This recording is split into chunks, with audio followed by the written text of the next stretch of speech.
Hello everyone, मैं दीक्षा। स्वागत है आपका आपके अपने यूट्यूब चैनल में। विजन आईएएस की मंथली मैगजीन को कंप्लीट किया जा रहा है, जो आपकी जुलाई 2024 की है। इसके अंतर्गत देखा जाए तो आपके दो पार्ट कंप्लीट हो गए। जिसमें पार्ट फर्स्ट के अंतर्गत देखा जाए तो आपके दो मेजर टॉपिक को कंप्लीट तीन मेजर टॉपिक को कंप्लीट किया गया, जिसमें भारतीय राज्य व्यवस्था एवं शासन, दूसरा आता है आपका अंतर्राष्ट्रीय संबंध और तीसरा आता है अर्थव्यवस्था। तो आपका पार्ट जो फर्स्ट था, इसके अंतर्गत इन सभी मेजर टॉपिक को कंप्लीट किया गया। पार्ट सेकंड जो था उसके अंतर्गत सुरक्षा और आपके पर्यावरण के टॉपिक को कंप्लीट किया गया। तो ये आपका पार्ट सेकंड था। आज हम जो शुरू करेंगे वह होगा आपका पार्ट थर्ड, यानी कि लास्ट पार्ट होगा, क्योंकि जुलाई की मैगजीन को हमने 3 पार्ट में ही इसको कंप्लीट कर रहे हैं। जिसमें सामाजिक मुद्दे, आपका विज्ञान एवं प्रौद्योगिकी के साथ संस्कृति, नीति शास्त्र, सुर्खियों में रही योजनाएं, सुर्खियों में रहे स्थल, सुर्खियों में रहे व्यक्तित्व और परिशिष्ट के बारे में पढ़ेंगे।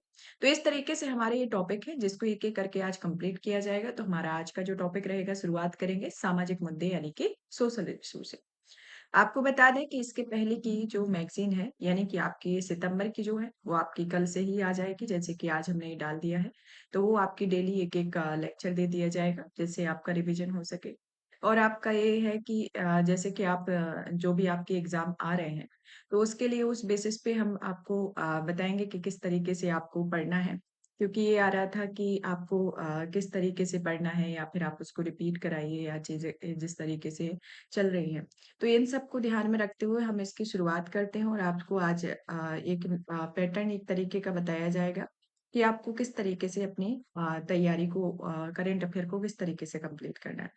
अब मैं एक और आपके लिए नया वीडियो ला सकती हूँ कि आपको जैसे कि 1 मंथ का करंट अफेयर, आपके जो भी प्रीलिम्स का एग्ज़ाम है, प्री के एग्ज़ाम को ध्यान में रखते हुए, आपके जो जैसे कि अभी जुलाई का करंट अफेयर है, आपका जून का करंट अफेयर है, तो लास्ट जो 6 मंथ या 7 मंथ का जो करंट अफेयर है, उसको एक-एक दिन में कंप्लीट कराना। मतलब कि 1 घंटे में जो भी विज़न आईएएस के जो इम्पोर्टेंट पॉइंट है, उसको आपका हाइलाइट करा के, उसको बार-बार रिपीट करा के आपको याद कराना है।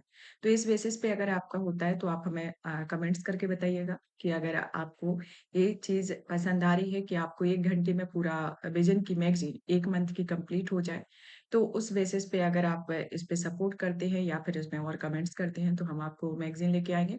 ताकि आपका देखा जाए तो जैसे कि लास्ट 6 से 7 मंथ का आपका करंट अफेयर इसमें कंप्लीट हो जाएगा, क्योंकि अक्टूबर का भी मैगज़ीन आ गया है।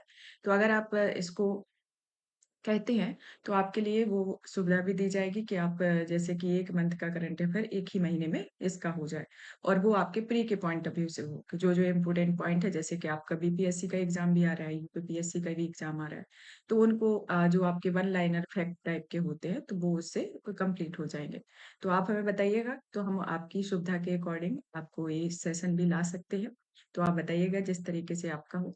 चलिए, तो अभी आज के टॉपिक की शुरुआत करते हैं, जैसे कि सामाजिक मुद्दे के बारे में। सामाजिक मुद्दे के बारे में देखा जाए तो भारत में खेल इकोसिस्टम, संक्षिप्त सुर्खियाँ, जैसे कि भारत में टीकाकरण, डब्ल्यूएचओ तंबाकू उपयोग समाप्ति, दिशा निर्देश, खाद्य सूचना एवं पोषण स्थिति के बारे में, ऑपरेशन नन्हे पर स्थिर, विज्ञान एवं प्रौद्योगिकी, आनुवांशिक रूप से संशोधित फसलें, national green hydrogen mission, facial recognition technology, Bharat का बैलिस्टिक मिसाइल रक्षा कार्यक्रम, global India AI AI summit 2024, quantum governance, snow blind malware, प्राकृतिक रूप से विद्यमान डीएनए एडिटिंग टूल, माइटोकॉन्ड्रियल रोग, मोनोक्लोनल एंटीबॉडीज, इलेक्ट्रोएन्सेफेलोग्राफी, आदित्य एल1 में हेलो ऑर्बिट की पहली परिक्रमा पूरी है की है, ग्रही रक्षा, मार्स ऑर्बिटर, लूनर केव गुफा, स्मॉल मॉड्यूलर रिएक्टर, टोकात्मक फ्यूजन रिएक्टर, लाइफ हाई तकनीक, steel slag, dark oxygen, Denisovan, last universal common ancestor, अंतर्राष्ट्रीय गणितीय ओलंपियाड। संस्कृति के संदर्भ में, जैसे कि असम के चराइदेव मॉइदम्स में तीर्थ यात्री कॉरिडोर परियोजनाएं, संक्षिप्त सुर्खियों में जैसे श्री जगन्नाथ मंदिर, विश्व की सबसे पुरानी गुफा, चित्रकला, आपातानी जनजाति के बारे में, मास्को पीरो यानी कि रहस्यमय जनजाति के बारे में, इंडियन न्यूज़पेपर सोसाइटी के बारे में, नीति शास्त्र से रिलेटेड ये आपके टॉपिक रहेंगे। सुर्खियों में रही योजनाएं, जैसे कि स्मार्ट सिटीज मिशन, सुर्खियों में रहे स्थल, सुर्खियों में रहे व्यक्तित्व के इसके बारे के अंतर्गत आते हैं। तो आज का जो हमारा टॉपिक आता है सामाजिक मुद्दे। तो सामाजिक मुद्दे में जो पहला आता है, भारत में खेल इकोसिस्टम के बारे में। कि इसमें किस तरीके का खेल खेल इकोसिस्टम है। ये जो मैगज़ीन है जैसे कि आपको ये कंप्लीट करा रहे हैं, तो ये सिर्फ़ आपके प्री के एग्ज़ाम को टारगेट करके नहीं है, ये आपके मेंस के एग्ज़ाम को भी टारगेट करके है। तो इसको आपको डिटेल में पढ़ाया जा रहा है।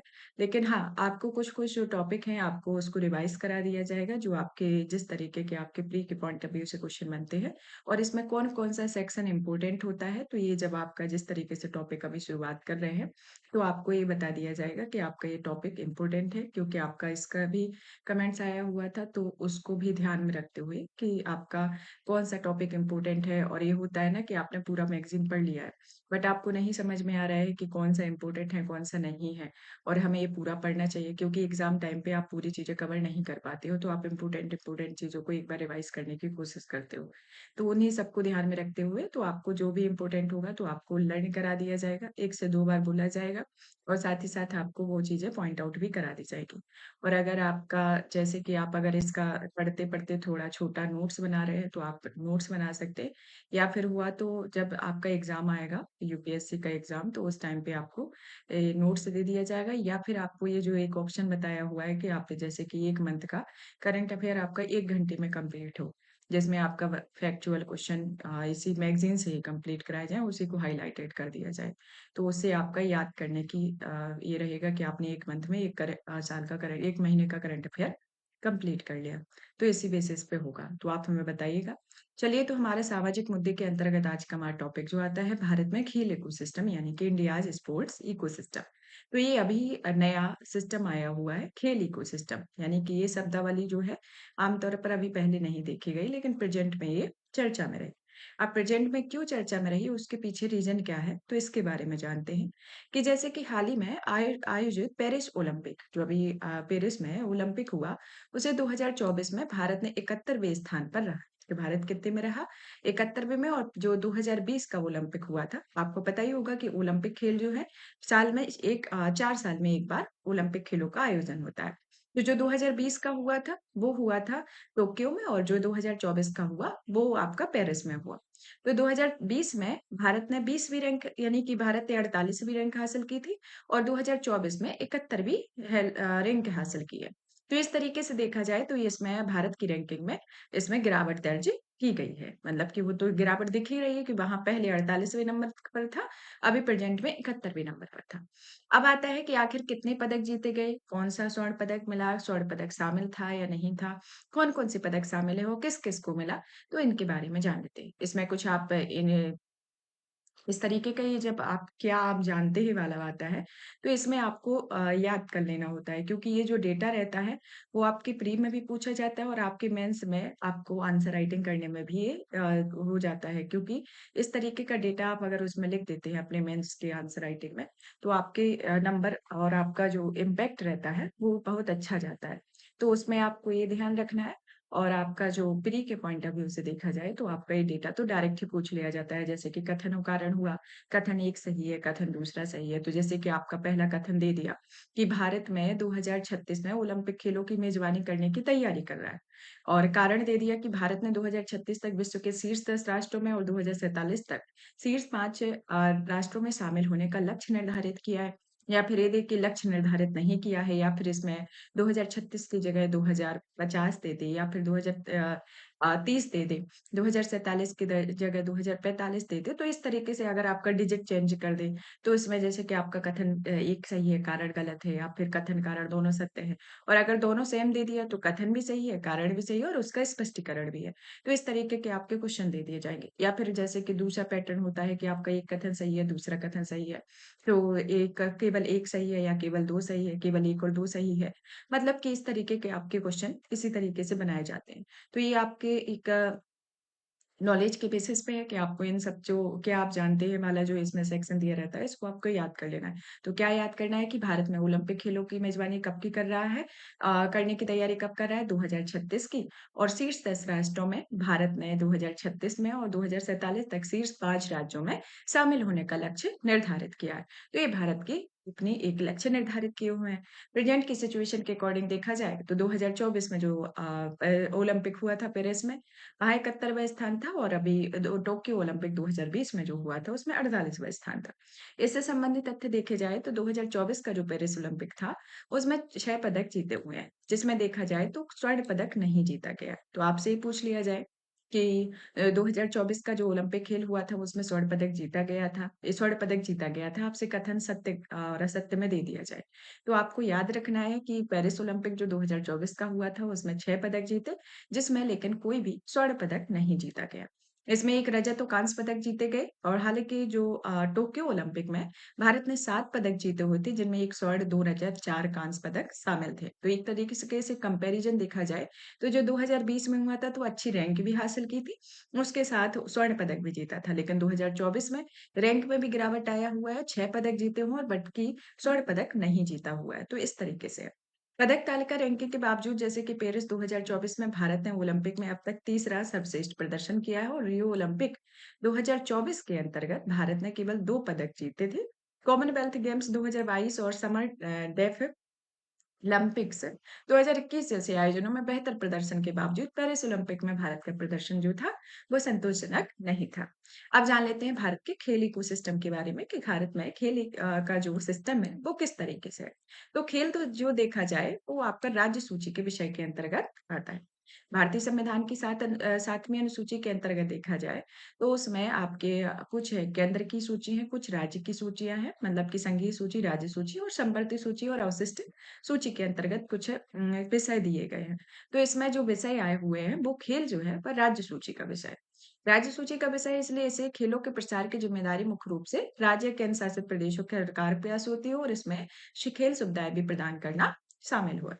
केंद्र सरकार अपनी अलग-अलग योजनाओं के माध्यम से राज्य सरकारों के प्रयासों को पूरक रूप से सहायता प्रदान करता है और खेल राजस्व उत्पन्न करता है, देश की सॉफ्टवेयर को बढ़ाते हैं, साथ ही खिलाड़ियों को स्वस्थ और सेहतमंद रखने में भी योगदान देते हैं, तो इस तरीके से है। अब खेल इकोसिस्टम है तो उसके कुछ चुनौतियाँ ही होंगी क्योंकि कोई भी टॉपिक आएगा तो उसकी चुनौतियाँ भी होंगी, उसके महत्व भी होंगे, उसके क्या अभी प्रेज़ेंट में इफ़ेक्ट पड़ेंगे और फ्यूचर में क्या इफ़ेक्ट पड़ेंगे, तो इनको भी आपको ध्यान रखना है। तो जैसे कि खेल इकोसिस्टम की क्या चुनौतियाँ हैं, ये आपके प्री के पॉइंट ऑफ व्यू से तो नहीं है, लेकिन ये मेंस के पॉइंट ऑफ व्यू से है क्योंकि आपकी चुनौतियाँ खास तौर से आपके मेंस में पूछा जाता है। तो प्री के मेंस के पॉइंट ऑफ व्यू से देखा जाए तो इसमें आता है कि प्रतिभाशाली खिलाड़ियों की पहचान में कमी होना, संसाधनों की कमी होना, अवसंरचना की कमी होना, फिर आपका गवर्नेंस संबंधी समस्या होना, एथलीटों के प्रबंधन में कमी देखने को मिला, जैसे कि अभी जो विनेश फोगट का ओलंपिक फाइनल के दिन 100 ग्राम वजन अधिक होने के कारण अवैध घोषित कर दिया गया।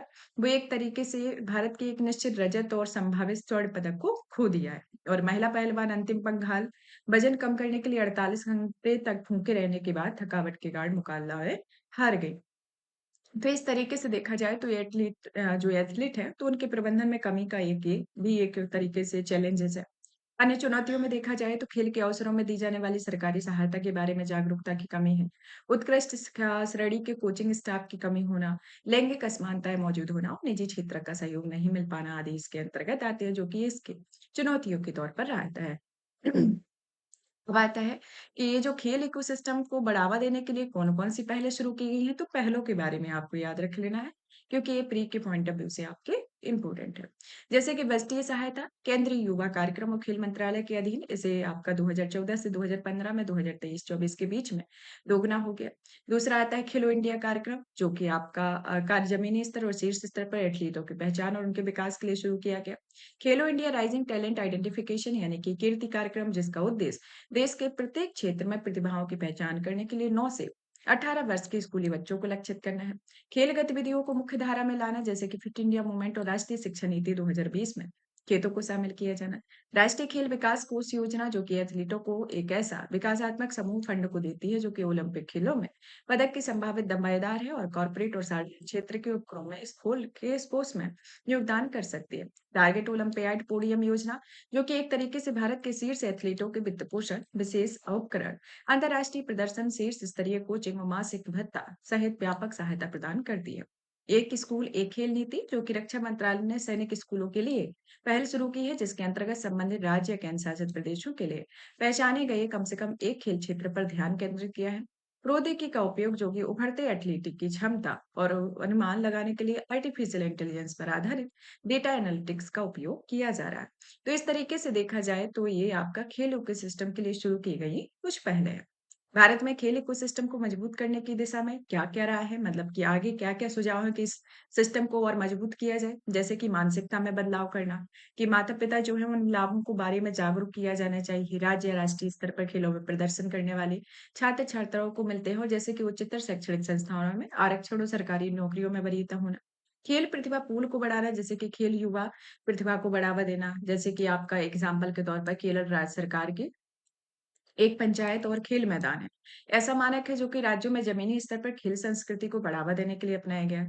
एक राज्य एक खेल नीति जो कि लोगों की व्यापक भागीदारी सुनिश्चित करने के लिए है। खेल महासंघों की गवर्नेंस संरचना में सुधार होना, जैसे कि स्वतंत्र भर्ती की प्रक्रिया अपनानी चाहिए और यह खेल महासंघों के कार्यों और नीति निर्माण दोनों में पारदर्शिता सुनिश्चित करती है। खेल क्षेत्र के लिए कॉर्पोरेट फंडिंग का होना, कि भारतीय कंपनियां अपना कॉर्पोरेट सामाजिक उत्तरदायित्व फंड मुख्यतः गैर सरकारी संगठनों के जरिए व्यवस्था व्यय करना पसंद करती हैं। कई खेलों का समर्थन करना, कि इसमें भारतीय कॉर्पोरेट उद्यमी इंडियन प्रीमियर लीग के सक्रिय रूप से भाग ले रहे हैं और इससे इन खेलों का लगातार प्रसार सुनिश्चित होता है। बैडमिंटन, फुटबॉल, टेनिस, वॉलीबॉल जैसे खेलों के लिए आईपीएल जैसे लीग को प्रायोजित करके प्रोत्साहित किया जाना चाहिए। साथ ही टीमों के स्वामित्व खेल सुविधाओं के निर्माण में मदद ली जा सकती है। जवाबदेही सुनिश्चित करना, जिसमें आपके विशेषज्ञों, एथलीटों, सहायक स्टाफ के लिए मार्गदर्शन मापदंड लागू करना है। अब आते हैं ओलंपिक खेलों के बारे में, कि आखिर ओलंपिक खेल क्या है? इसकी उत्पत्ति को देखा जाए, तो इसमें आता है कि ओलंपिक खेलों की जो शुरुआत है, क्योंकि जो भी अभी आपका चर्चा में रहा, तो उसकी हिस्ट्री को जानना ज़्यादा ज़रूरी है। क्योंकि ओलंपिक खेल आपके हर 4 साल में होते हैं, तो 4 साल में होते हैं, तो अभी आपका इसी बार ये है कि आपके 2024 में हुआ है, तो आपके 2025 के जो एग्ज़ाम है, उन्हीं में पूछा जाएगा। फिर आपका जैसे कि 2 साल, फिर 2-3 साल बाद होगा, और जब भारत मेज़बानी करने वाला है, 2036 का इसने प्लान बनाया हुआ है, तो और ये अभी हाल ही में डिसीजन लिया गया है, तो उसके कारण और इम्पोर्टेंट हो जाता है। तो ओलंपिक खेलों के बारे में देखा जाए, तो ओलंपिक खेलों की जो शुरुआत है 1896 में एथेंस यानी कि ग्रीस में हुई थी। यहाँ पर 14 देशों ने 9 खेल प्रतिस्पर्धाओं में भाग लिया। तब से ओलंपिक खेलों को हर 4 साल में आयोजित किया जा रहा है। इसका आदर्श वाक्य क्या है, कि ओलंपिक खेलों को मोटो यानी कि फाइस्टर हायर स्ट्रोंगर यानी कि यह वाक्य एथलेटिक, तकनीक, नैतिक, शैक्षणिक दृष्टि से ओलंपिक खेल आंदोलन के उद्देश्य को दर्शाता है। ओलंपिक ध्वज जो है, इसकी शुरुआत 1920 में की गई और इस ध्वज में 5 इंटरलॉकिंग रिंग यानी कि छल्ले हैं, और एक रिंग जो है दुनिया के 5 महाद्वीपों में से आते हैं, और ये आंदोलन ओलंपिक आंदोलन के क्षेत्र होते हैं। ओलंपिक मसाल जो कि अग्नि के सकारात्मक मूल्यों का प्रतीक है, और यह ओलंपिक टार्च रिले के साथ यह मसाल खेलों का आयोजन करने वाली देश की यात्रा करते हैं, और यह रिले खेल की शुरुआत से कुछ महीने पहले शुरू हुई है। पेरिस 2024 के बारे में, इसमें 4 अतिरिक्त खेल कार्यक्रम किए गए हैं, जो कि ब्रेकिंग, ओलंपिक में पहली बार सपोर्ट क्लाइंबिंग, इसके बोर्डिंग और सर्फिंग होता है। Court of arbitration for sport के बारे में, जैसे 1983 में स्थापित किया गया, और इसका मुख्य कार्य एथलीट के सामने आने वाली कानूनी बाधाएं से निपटना है। इससे पेरिस कन्वेंशन द्वारा मान्यता प्राप्त है, और इस कन्वेंशन में अंतर्राष्ट्रीय ओलंपिक कमेटी के अध्यक्षों एवं अन्य से हस्ताक्षर किए गए। भारत और ओलंपिक के बारे में बात की जाए, तो भारत ने 1900 में पेरिस ओलंपिक आयोजित करने के लिए पहली बार भाग लिया, और भारत का प्रतिनिधित्व एंग्लो इंडियन नॉर्मल प्रेसिडेंट ने किया हुआ है। भारतीय ओलंपिक संघ का गठन 1927 में किया गया, और उसी वर्ष से आईओसी से मान्यता प्राप्त हुई, और इसके प्रथम अध्यक्ष सर दोराबजी टाटा रहे थे। और आईओए राष्ट्रीय खेल महासंघ का समन्वय करता है, ताकि ओलंपिक टीमों के अंतर्गत और अंतर्राष्ट्रीय खेलों के लिए इसको भेजा जा सके। तो ये आपका जो सोशल इश्यू था, सोशल इश्यू से रिलेटेड आपका एक ही टॉपिक था। कौन-सा टॉपिक है आपका? खेल इकोसिस्टम के बारे में।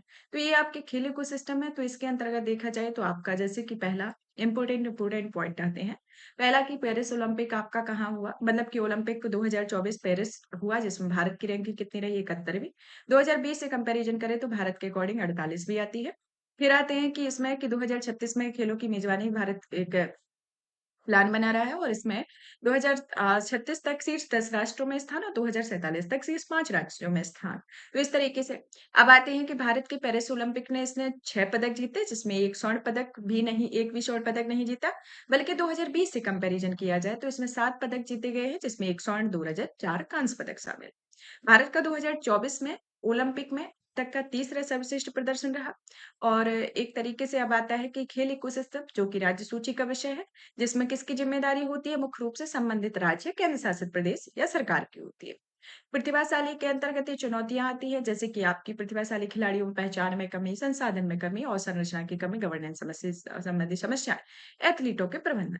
शुरू की गई पहले कौन-कौन सी है? बस डीएस सहायता, खेलो इंडिया कार्यक्रम, खेलो इंडिया राइजिंग टैलेंट आइडेंटिफिकेशन कार्यक्रम यानी कि कीर्ति कार्यक्रम, खेल गतिविधियों को मुख्यधारा में लाने के लिए कार्यक्रम, राष्ट्रीय खेल विकास कोष को योजना, फिर आती है आपकी एक स्कूल, एक खेल नीति, टारगेट ओलंपियम, पोडियम योजना, प्रौद्योगिकी का उपयोग इस तरीके से आता है। अब इसके एक इम्पोर्टेंट पॉइंट भी आपके जैसे कि हिस्ट्री को देखा जाए, शुरुआत कब हुई? 1896 में एथेंस, ग्रीस में 14 देशों ने खेल प्रतिस्पर्धाओं में भाग लिया। तब से हर साल से 4 उसमें आयोजित किया जाता है। जैसे कि आपसे अगर क्वेश्चन पूछ लिया जाए कि आखिर क्या रीज़न है कि इसे हर 4 साल में इसे आयोजित किया जाता है? तो क्या है कि उस टाइम जब इसकी शुरुआत की गई थी, तो उस टाइम पे 1896 में ग्रीस एथेंस में शुरुआत हुई। लेकिन उस टाइम पे 14 देश जो थे, उन लोगों ने 9 खेल प्रतिस्पर्धाओं में भाग लिया और तभी से शुरुआती समय से ही इसे हर 4 साल में आयोजित किया जाता रहा है। वहाँ उसी टाइम से इसका 4 साल में आयोजन का रीज़न बताया। आदर्श कार्य को देखा जाए यानी कि जो इसका मोट्टो है, फास्टर, हायर, स्ट्रॉन्गर इसका मोट्टो है। ओलंपिक ध्वज की शुरुआत 1920 में हुई। ओलंपिक मशाल एक अग्नि के सकारात्मक मूल्य का प्रतीक है। एक तरीके से पेरिस 2024 में 4 अतिरिक्त खेल शामिल किए गए। कौन-कौन से? Breaking, sport climbing, skateboarding and surfing. फिर आता है court of arbitration for sports जिसे 1983 में स्थापित किया गया।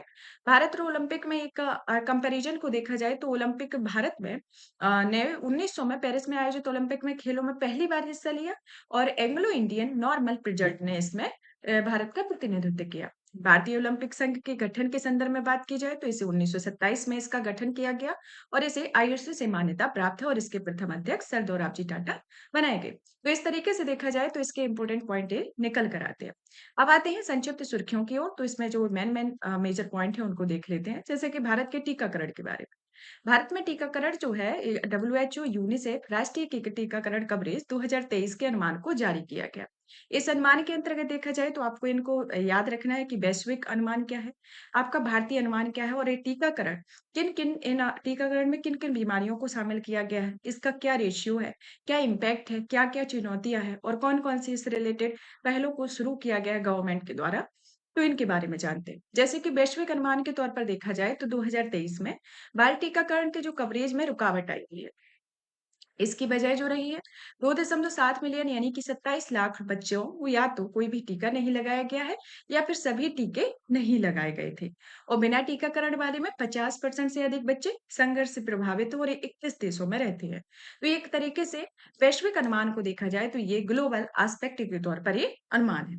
भारत के संदर्भ में स्थिति देखें तो भारत में देखा जाए तो 2023 में 1.6 मिलियन बच्चे डिप्थीरिया, पर्टुसिस एंड टिटनेस यानी कि डीपीटी या फिर आपसे इस तरीके का पूछ लिया जाए, डीपीटी एक शॉर्ट फॉर्म में पूछ लिया जाए तो डीपीटी के अंतर्गत कौन-कौन सा आता है? D for diphtheria, P for pertussis and T for tetanus आता है और इसमें जो खसरे के टीके हैं उससे वंचित रह गए थे। तो कौन से? 1.6 मिलियन बच्चे जो डिप्थीरिया, पर्टुसिस एंड टिटनेस यानी कि डीपीटी तथा खसरे के टीके से वंचित रह गए थे 2023 में। और भारत ने राष्ट्रीय कार्यक्रमों में सर्वाइकल कैंसर के खिलाफ ह्यूमन पैपिलोमोमा वायरस टीकाकरण में शामिल नहीं किया गया और भारत की महिलाओं में सर्वाइकल कैंसर दूसरा सबसे आम कैंसर बन गया। और भारत में महिलाओं के लिए कैंसर में 18% नए मामले सर्वाइकल कैंसर के होते हैं। तो एक अनुमान के अकॉर्डिंग देखा जाए, एक जो टीकाकरण की स्थिति है, उसके अकॉर्डिंग देखा जाए तो प्रेजेंट में भारत की महिलाओं में सर्वाइकल कैंसर एक दूसरा आम कैंसर बन गया और प्रेजेंट में इसके सर्वाइकल कैंसर के जो मामले आए हुए हैं वो 18% आए हुए हैं। अंतरिम बजट 2024-25 में सर्वाइकल कैंसर के रोकथाम के लिए 9 से 14 वर्ष की आयु वर्ग की लड़कियों के लिए टीकाकरण कार्यक्रम को शुरू किया गया है और भारत ने 2 मिलियन बच्चे जीरो डोज चिल्ड्रेन यानी कि वे बच्चे जीरो डोज चिल्ड्रेन के अंतर्गत जो नियमित टीकाकरण से किसी न किसी से वंचित रह जाते हैं, यानी कि किसी भी कोई भी रीजन की वजह से वंचित रह जाते हैं, उनको एक अनुमान के तहत देखा है। तो ये आपका बच्चे जो जीरो डोज चिल्ड्रेन है, उनके संदर्भ में आता है। अब आते हैं आपके भारत में टीकाकरण के बारे में। तो भारत में टीकाकरण का जो कार्यक्रम है 1985 से चल रहा है। सार्वभौमिक टीकाकरण कार्यक्रम 1985 से चल रहा है और आपका 2014 में इसी के संदर्भ में मिशन इंद्रधनुष को भी शुरू किया गया था। इसका उद्देश्य था कि सार्वभौमिक टीकाकरण कार्यक्रम के तहत टीकाकरण से पूर्ण वंचित या आंशिक टीकाकरण वाले सभी बच्चों और गर्भवती महिलाओं में टीकाकरण कराना। इस मिशन के तहत 5.46 करोड़ बच्चों को और गर्भवती महिलाएं जो कि 1.32 करोड़ गर्भवती महिलाओं को टीका लगाया जा सकता है। 2023 में आपका इंटेंसिव मिशन इंद्रधनुष 5.0 को शुरू किया गया था। यह एक तरीके से कैचअप टीकाकरण कार्यक्रम है और इसका उद्देश्य टीकाकरण से वंचित 5 वर्ष की आयु के बच्चों और गर्भवती महिलाओं के लिए टीकाकरण करना होता है। और इसके अंतर्गत जैसे कि ये टीकाकरण जो किया जाता है, कितनी बीमारियां शामिल है? इसके अंतर्गत 12 बीमारियां आती है। कौन कौन सी? पहली आती है डिप्थीरिया, दूसरी आती है काली खांसी यानी पर्टुसिस, तीसरी आती है आपकी टिटनेस, चौथी पोलियो, आपकी 5वीं तपेदिक, छठी आती है हेपेटाइटिस बी, 7वीं आती है मेनिंजाइटिस, 8वीं आती है निमोनिया, जापानी इंसेफेलाइटिस, रोटा वायरस, डायरिया, खसरा या रूबेला।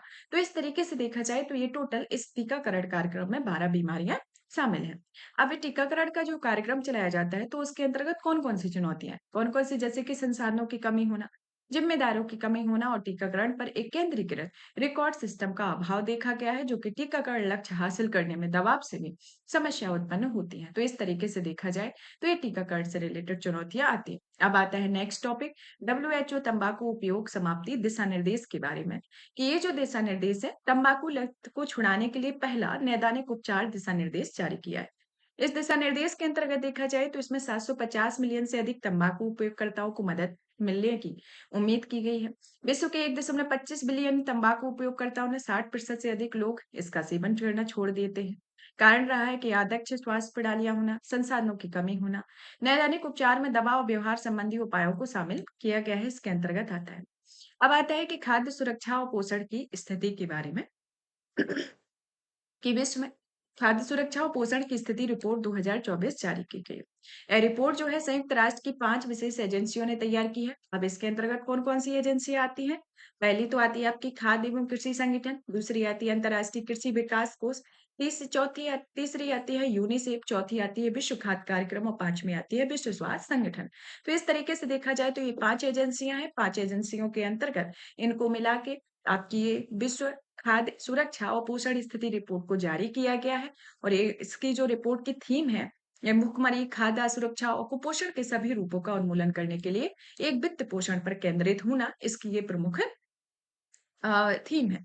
अब आता है कि खाद्य सुरक्षा और पोषण के लिए वित्त पोषण को मापने के लिए नई परिभाषा और पद्धति की आखिर आवश्यकता क्यों है, इसके संदर्भ में देखा जाए तो खाद्य सुरक्षा या पोषण को सुनिश्चित करने के लिए उपयोग किए जाने वाले वित्तीय संसाधनों पर स्थिति स्पष्ट की हुई है। वित्त पोषण को मापने के लिए कई परिभाषाएं मौजूद हैं, जैसे कि कई समस्याएं उत्पन्न होना, जैसे कई क्षेत्रों में वित्त पोषण से वंचित रह जाते हैं, उनसे कम वित्त पोषण प्राप्त होता है, संसाधनों की जवाबदेही तय नहीं होती और प्रगति पर नजर रखने में समस्या होती है। तो इस तरीके से इनके पोषण की रिपोर्ट की जो खाद्य पद्धति है इसके लिए नई पद्धति की आवश्यकता है।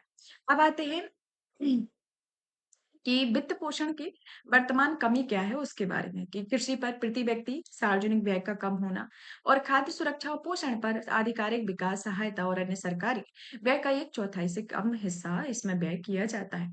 अब आता है कि खाद्य सुरक्षा की पोषण की स्थिति के बारे में, तो कौन सी स्थिति, इसको आपको इम्पोर्टेंट डेटा है। अब जैसे कि इसमें कौन कौन सी चीजें इंपोर्टेंट है, खाद्य सुरक्षा और पोषण की स्थिति आपकी रिपोर्ट आई, तो पहला तो ये कि यह रिपोर्ट किसके द्वारा तैयार की गई है। तो ये 5 एजेंसियां हैं, तो आपको 5 एजेंसी कौन-कौन सी? खाद्य एवं कृषि संगठन, अंतर्राष्ट्रीय कृषि विकास कोष, यूनिसेफ, विश्व खाद्य कार्यक्रम, विश्व स्वास्थ्य संगठन। रिपोर्ट की थीम भुखमरी, खाद्य सुरक्षा और कुपोषण के सभी रूपों का उन्मूलन करने के लिए वित्त पोषण केंद्रित होना। फिर आता है कि इसके अंतर्गत खाद्य सुरक्षा की वर्तमान में क्या स्थिति है? तो वर्तमान में क्या स्थिति है, जैसे कि विश्व का देश के सतत विकास लक्ष्य 2 यानी कि जीरो हंगर को प्राप्त करने की राह में बहुत दूर है। 2023 में विश्व में औसत 11 में से 1 व्यक्ति भुखमरी का सामना करना पड़ा था। 2023 में 2017 से 713 से 757 मिलियन लोगों का अल्पपोषित होने का अनुमान लगाया गया है। और ऐसा अनुमान जो है 2023 में 28.9% वैश्विक आबादी सामान्य गंभीर खाद्य संकट का सामना कर रही है। तो इस तरीके से देखा जाए तो ये पोषण की स्थिति और पोषण के बारे में, खाद्य सुरक्षा के बारे में। तो इसके 5-6 पॉइंट निकल कर आते हैं जो आपके प्री के पॉइंट ऑफ व्यू से इंपोर्टेंट होते हैं। और अगर आपको मेंस में लिखना है तो इसी को आपको क्यों आवश्यकता है, किस तरीके की इसमें पैमाना है, आखिर इस परिभाषा में किसको ऐड किया गया है और क्या पोषण की कमी के कारण है, तो इनको आपको पॉइंट आउट करके लिखना है तो ये आपके इम्पोर्टेंट हो जाते हैं। अब आते हैं ऑपरेशन नन्हे फरिश्ते जो कि आपके रेलवे सुरक्षा बल ने पिछले 7 वर्षों में ऑपरेशन नन्हे फरिश्ते आपके के तहत 84,119 बच्चों को बचाया। तो अब आता है कि जब रेलवे सुरक्षा बल ने इनको बचाया हुआ है कितने 84,119 बच्चे। तो आखिर नन्हे फरिश्ते कार्यक्रम है क्या? इसे कब शुरू किया गया? तो यह जो कार्यक्रम है इसे भारतीय रेलवे जोन ने देखभाल और सुरक्षा की जरूरत और बच्चों को बचाने के लिए एक समर्पित एक मिशन है, इसको शुरू किया गया था। अब यहाँ पर देखा जाए तो हमारा सोशल इश्यू से रिलेटेड टॉपिक फिनिश होता है क्योंकि ये ज़्यादा बड़ा नहीं था। अब आते हैं हम विज्ञान एवं प्रौद्योगिकी की ओर। विज्ञान एवं प्रौद्योगिकी के अंतर्गत हमारा पहला आता है जैसे कि आनुवांशिक रूप से संशोधित जीएम फसलों के बारे में कि जेनेटिक मॉडिफाइड जीएम क्रॉप्स के बारे में। यह जो क्रॉप्स है इसे हाल ही में सुप्रीम कोर्ट ने 2020-22 में आनुवांशिक रूप से संशोधित सरसों फसलों की एनवायरमेंटल रिलीज की मंजूरी के लिए केंद्र सरकार की फैसले की वैधता पर विभाजित फैसला सुनाया हुआ है। तो इसके संदर्भ में आता है तो क्या हुआ है अभी हाल ही में कि जीएम फसलों से रिलेटेड सुप्रीम कोर्ट के द्वारा ये फैसला सुनाया गया। अभी सुप्रीम कोर्ट के द्वारा फैसला सुनाया गया है, तो इसके संदर्भ में देखा जाए तो इसकी जो फैसले की जो बैठक की अध्यक्षता है, कौन-कौन न्यायाधीशों के द्वारा की गई, इसके पहले और कब फैसले सुनाए गए, किस प्रणाली के तहत इस तरीके की प्रक्रिया हुई और ऐसा क्या रीज़न था कि जिसके कारण एक विवादों का मुद्दा रहा। तो इनसे रिलेटेड आपका जानते हैं जैसे कि आपका 2 न्यायाधीशों की पीठ को विभाजित फैसला है। पहला न्यायाधीश के अंतर्गत जैसे देखा जाए तो ये दोषपूर्ण और सार्वजनिक हित के सिद्धांत के विपरीत है। इसमें न्यायालय ने कहा है कि एफएसएसएआई ने जीएम सरसों में स्वास्थ्य पर पड़ने वाले प्रभाव पर कोई अध्ययन नहीं किया है। दूसरे न्यायाधीशों ने माना है कि मंजूरी में कोई खामी नहीं और न्यायाधीशों में केंद्र सरकार द्वारा सख्त निगरानी के लिए निर्देश जारी किए गए और न्यायालय द्वारा पारित निर्देश जैसे कि केंद्र सरकार को जीएम फसलों के संबंध में एक राष्ट्रीय नीति बनानी होगी। इस नीति के राज्यों किसान समूहों आदि सहित सभी हितधारकों में परामर्श तैयार किया जाना चाहिए तो इसके अंतर्गत आते हैं। तो इस तरीके से देखा जाए तो इसमें आपका मेंस के पॉइंट ऑफ व्यू से आता है कि इसके फैसले के जो विभाजित फैसला है उसके बारे में कौन कौन सी चीजें इंपोर्टेंट है। तो ये हो गया। अब इसमें जैसे कि प्री की पॉइंट ऑफ व्यू से हो गया कि न्यायालय द्वारा पारित निर्देश कौन-कौन से निर्देश पारे गए हैं, तो इसमें कथन कारण और पूछ सकता है। अब इसमें सबसे ज़्यादा इम्पोर्टेंट ये होता है कि आखिर आनुवांशिक संशोधन या जीएम क्या होते हैं?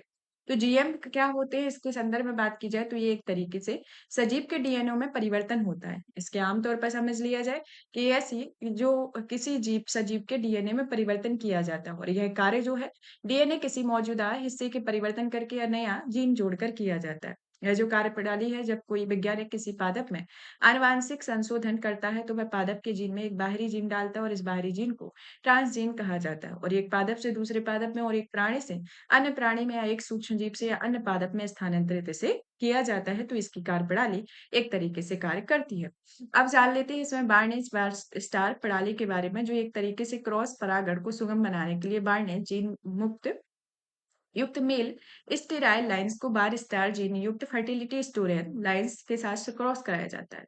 बार्नेज बार स्टार लाइंस में बार जीन में पाया जाता है जो कि हर्बिसाइड फास्फी नो थ्रेसिन के प्रति प्रतिरोधक क्षमता को प्रदान करता है। यह जो प्रणाली है एक तरीके से पहले कनाडा में 1995, अमेरिका में 2001, जापान में 2001, ऑस्ट्रेलिया में 2002 में एसटी कैनोला यानी कि sister crop of mustard hybrid के व्यावसायिक उत्पादन के लिए किया गया है। वार्निश बार स्टार प्रणाली एक तरीके से इसमें एक इसका जो भी प्रणाली इस तरीके से वर्क करती है उसके बारे में बताया जैसे कि ये मेल स्टेरॉइड पेरेंट है ये आपका फर्टिलिटी स्टोर पेरेंट आती है। मेल स्टेरॉइड पेरेंट में जैसे कि बर्तकांक हुआ स्टेराइल परागकोश आता है और यहाँ पर ये आपका फर्टिलिटी स्टोरर पेरेंट जो है वहां पर फर्टाइल परागकोश है। यहाँ इन दोनों का ये अपनी हाइब्रिड इन दोनों से लिया गया है तो इस तरीके से इसकी युग्मनन की क्रिया को दिखाया गया है। अब आते हैं आगे की ओर जीएम सरसों फसल यानी कि डीएमएच 11 के बारे में। यह जो है इसे centre for genetic manipulation of crop plant यानी कि दिल्ली विश्वविद्यालय के द्वारा विकसित किया गया है और इसे पहली जीएम खाद्य फसल के व्यवसायीकरण का मार्ग प्रशस्त हुआ है और जीएम सरसों को अभी तक व्यावसायिक खेती के लिए इसे मंजूरी नहीं दी गई है। जीएम 11 एक तरीके से सरसों की दो किस्मों जिसमें बरना और पूर्वी यूरोपीय अर्ली हीरा 2 के बीच क्रॉसिंग से इसे प्राप्त किया गया। यह पारंपरिक प्रजनन के द्वारा एक ऐसा कठिन कार्य होता है क्योंकि सरसों 100 परागणों करने वाली फसल अन्य नर भाग से पराग उसी पौधे के मादा भाग को परागित और निषेचित करते हैं और यह संकरण या क्रॉस मृदा जीवाणु बैसिलस एमाइलो कैपिसियंस से वर्णिज और वारिस्टार जीन को मिलाने के बाद किया गया है। तो ये आपने जीन की टेक्नोलॉजी देख ही ली है। अब आते हैं कृषि में जीएम विधियों को अपनाने के कौन-कौन से लाभ हैं, जैसे कि उपज सुरक्षा में वृद्धि होना, कि कीटों और रोगों की प्रतिरोधक क्षमता, खाद्य पदार्थों की लागत में कमी होना, पर्यावरण को नुकसान पहुंचाने वाले कीटनाशकों का कम उपयोग होना, पोषण संबंधी गुणवत्ता में वृद्धि और सूखे के प्रति सहनशीलता, इसलिए भूजल का उपयोग कम होता है, तो इसके अंतर्गत आता है। अब आता है कि भारत में अन्य आनुवांशिक रूप से संशोधित फसलों के बारे में, जैसे कि बीटी कॉटन, जो कि एक तरीके से पहली गैर खाद्य और व्यावसायिक खेती के लिए 2002 में स्वीकृत एकमात्र जीएम फसल है। इसे वॉलवॉर के व्यापक संक्रमण से बचाने के लिए किया गया और 2018 से 19 में भारत में कुल उत्पादक क्षेत्रों में 95% हिस्से में बीटी कॉटन की खेती की गई है। बीटी वैगन के बारे में, जो कि 2009 में बीटी वैगन को व्यावसायिक खेती के लिए जीईएसी द्वारा मंजूरी दी गई है और यह जन विरोध के बाद तकनीकी विशेषज्ञ समिति द्वारा इस राह पर 10 साल के लिए रोक लगा दी गई है। भारत में जीएम फसलों के संबंधित विनियामकी फ्रेमवर्क, जो कि खाद्य सुरक्षा और मानक अधिनियम 2006 के अंतर्गत, इसमें मंजूरी के बिना जीएम खाद्य के आयात और विनिर्माण, उपयोग तथा बिक्री पर प्रतिबंध लगाता है। आनुवांशिक हेरफेर पर समीक्षा समिति है। राज्य जैव प्रौद्योगिकी समन्वय समिति जिला स्तरीय समिति इसके अंतर्गत आती है और जीएम फसल अनुमोदन प्रक्रिया भी देखने को मिलती है। जेनेटिक इंजीनियरिंग मूल्यांकन समिति के बारे में, यानी कि ये क्या है जीईएसी, इसका गठन जो है एक तरीके से ये वैधानिक समिति है और इसे पर्यावरण संरक्षण अधिनियम 1986 के तहत बनाए गए खतरनाक सूक्ष्मजीवों, आनुवांशिक रूप से इंजीनियर्ड जीवों तथा कोशिकाओं के निर्माण, उपयोग, आयात, निर्यात या भंडारण के नियम 1989 के तहत किया गया। इससे संबंधित मंत्रालय पर्यावरण, वन एवं जलवायु परिवर्तन मंत्रालय है। इसकी संरचना अध्यक्ष के तौर पर इसमें विशेष सचिव या अतिरिक्त सचिव पर्यावरण, वन एवं जलवायु परिवर्तन मंत्रालय आते हैं। सह अध्यक्ष में जैव प्रौद्योगिकी विभाग के प्रतिनिधि इसके अंतर्गत आते हैं। इसका कार्य जो है वह आनुवांशिक रूप से इंजीनियर्ड होते हैं, जो कि जीवों या उत्पादों की प्रायोगिक रूप से फील्ड ट्रायल्स सहित पर्यावरणीय मंजूर से संबंधित प्रस्तावों का मूल्यांकन करते हैं। पर्यावरणीय दृष्टिकोण से अनुसंधान एवं औद्योगिक उत्पादन में खतरनाक सूक्ष्मजीवों और रिकॉम्बिनेंट के बड़े पैमाने पर उपयोग से जुड़ी गतिविधियों को मूल्यांकन करना होता है। जीएम फसलों के बारे में चिंताओं को देखा जाए, जैसे कि मानव स्वास्थ्य, जो कि जीएम हर्बिसाइड टॉलरेंट फसलों की खेती में मुख्य रूप से ग्लाइफोसेट पर निर्भर करता है, जिसे 1974 में यूएसए में एक हर्बिसाइड के रूप में इस्तेमाल किया गया। जैव विविधता का ह्रास, जो कि बार जीन की उपस्थिति जीएम सरसों के पौधों को ग्लूफोसिनेट अमोनियम के छिड़काव के प्रति हर्बिसाइड टॉलरेंट बनाती है और ग्लूफोसिसाइड अमोनियम खरपतवारों को नष्ट करने के लिए इस्तेमाल किया जाने वाला एक शाकनाशी है। फिर आता है कि संदूषण, यानी कि जीएम फसलों का जीन बनने या खरपतवार वाली फसलों, गैर जीएम फसलों और खाद्य पदार्थों और जैविक खेती के लिए खतरा पैदा करता है, जैसे कि उदाहरण के लिए कनाडा में जीएम कैनोला सन गैसो पिग्स के साथ ट्रांसजीन के प्रसार की घटनाएं हुई। मधुमक्खियों और अन्य परागकणों पर प्रभाव देखने को मिलता है। कॉर्पोरेट नियंत्रण होता है, जो कि सीड मार्केट में कॉर्पोरेट जगत में अत्यधिक प्रभुत्व में पहले ही किसान उच्च कीमतों और सीमित विकल्पों और जैसी चुनौतियां पैदा कर दी। आय में हानि, कि विभिन्न फसलों के उत्पादन में भारी वृद्धि के कारण फार्म गेट में भारी गिरावट आती है। किसानों को बेहतर मूल्य हासिल करने में बाधा होती है और बड़े पैमाने पर नुकसान होता है। आगे की राय में देखा जाए तो, जैसे कि अनुसंधान एवं विकास विनियामक की स्वीकृति के लिए निम्नलिखित जानकारी का प्रसार, जीएम फसलों और पर्यावरण उनके प्रभाव संसदीय स्थायी समिति की रिपोर्ट में की गई सिफारिशें इसके अंतर्गत देखने को मिलती है। नेक्स्ट आता है नेशनल ग्रीन हाइड्रोजन मिशन के बारे में, कि सुर्खियों में क्यों, कि नवीन एवं नवीनीकरण ऊर्जा मंत्रालय ने नेशनल ग्रीन हाइड्रोजन मिशन के तहत मानकों और विनियामकी फ्रेमवर्क के विकास के लिए परीक्षण सुविधाओं अवसंरचनाओं संस्थागत समर्थन के वित्त पोषण के लिए योजना दिशा निर्देश जारी किए। इन दिशा निर्देशों के मुख्य में, जैसे कि वृष्टि परिवहन, जो कि वित्त वर्ष 2025-26 तक 200 करोड़ होना। उद्देश्य ग्रीन हाइड्रोजन और उसके डेरिवेटिव्स की मूल्य श्रृंखला में घटकों, प्रौद्योगिकियों और प्रक्रियाओं के मौजूदा परीक्षण संवेदनाओं के अंतर्गत कमी की पहचान करना। National institute of solar energy योजना कार्यान्वयन एजेंसी इसके अंतर्गत होगी। कार्यान्वयन की पद्धति को देखा जाए तो ऐसा ही परीक्षण सुविधाओं की पहचान करना, सुविधाओं की स्थापना के लिए नवीन या नवीनीकरण ऊर्जा मंत्रालय के प्रस्ताव से परामर्श से प्रस्ताव आमंत्रित करना, परियोजना मूल्यांकन समिति होना, चयनित एजेंसियों को मंजूरी देने के लिए पीएसी द्वारा एमएनआरई को सिफारिश करना, एसआईए द्वारा कार्यकारी निर्देशक को एजेंसी को लेटर ऑफ अवार्ड से जारी करना हो। वित्त पोषण और वित्त को जारी करने के संदर्भ में यह पूंजीगत लागत से 100% तक वित्त पोषण करेगा। अब आते हैं कि ग्रीन हाइड्रोजन क्या है इसके संदर्भ में, कि इलेक्ट्रोलिसिस के माध्यम से उत्पादित हाइड्रोजन की ग्रीन हाइड्रोजन कहा जाता है। एक तरीके से इलेक्ट्रोलिसिस में सौर, पवन, हाइड्रो जैसे विकिरण स्रोतों से उत्पन्न बिजली का उपयोग करके जल में अणुओं को हाइड्रोजन और ऑक्सीजन में विभाजित कर दिया जाता है और GH2 का उत्पादन बायोमास में किया जाता है, जो कि गैसीकरण में हाइड्रोजन का उत्पादन करता है। GH2 के उपयोग जो है फ्यूल सेल, इलेक्ट्रिक व्हीकल, विमानन और समुद्री क्षेत्र, उद्योग और शिपिंग, बिजली उत्पादन होता है। पूंजीगत लाभ का ये 70% होता है, तो इसके अंतर्गत देखने को मिलता है। हाइड्रोजन के प्रकार में जैसे कि रंग, प्रकार, प्रक्रिया, स्रोत है। प्रकार जैसे कि black and brown, grey hydrogen, blue hydrogen, फिरोजा हाइड्रोजन, pink hydrogen and green hydrogen. जो आपकी प्रक्रिया एवं स्रोत है, जैसे कि आपका सबसे पहले बात करें ब्लैक, ब्राउन या हाइड्रोजन के बारे में। ब्लैक या ब्राउन हाइड्रोजन जो एक तरीके से इसकी प्रक्रिया कोल गैसिफिकेशन, स्रोत इसका कोयला है। ग्रे हाइड्रोजन जिसमें मीथेन रिफॉर्मेशन, प्राकृतिक गैस। ब्लू हाइड्रोजन में CCUS के साथ मीथेन रिफॉर्मेशन और कोल गैसिफिकेशन, जीवाश्म ईंधन इसका स्रोत है। फिरोजा हाइड्रोजन जिसका स्रोत तो आपका मीथेन है, लेकिन इससे की जो प्रक्रिया है पाइरोलिसिस है। पिंक हाइड्रोजन में नाभिकीय ऊर्जा इसका स्रोत है, इलेक्ट्रोलिसिस इसका प्रक्रिया है। फिर आता है ग्रीन हाइड्रोजन, आपका नवीनीकरण ऊर्जा इसका स्रोत है, इलेक्ट्रोलिसिस या बायोमास गैसिफिकेशन इसके ग्रीन हाइड्रोजन की प्रक्रिया होती है। तो ये हाइड्रोजन के प्रकारों के बारे में इस तरीके से बताया गया। नेशनल ग्रीन हाइड्रोजन मिशन के बारे में जान लेते हैं। यह हाइड्रोजन मिशन जो है 2023 में 19,714 करोड़ रुपए के परिव्यय के साथ लॉन्च किया गया है। इसकी अवधि जो है चरण 1 में 2022-23 से और 2025-26 में और चरण 2 में 2026-27 से 2029-30 रही है। उद्देश्य ग्रीन हाइड्रोजन और इसके डेरिवेटिव्स के उत्पादन, उपयोग और निर्यात के लिए भारत को ग्लोबल हब बनाना है।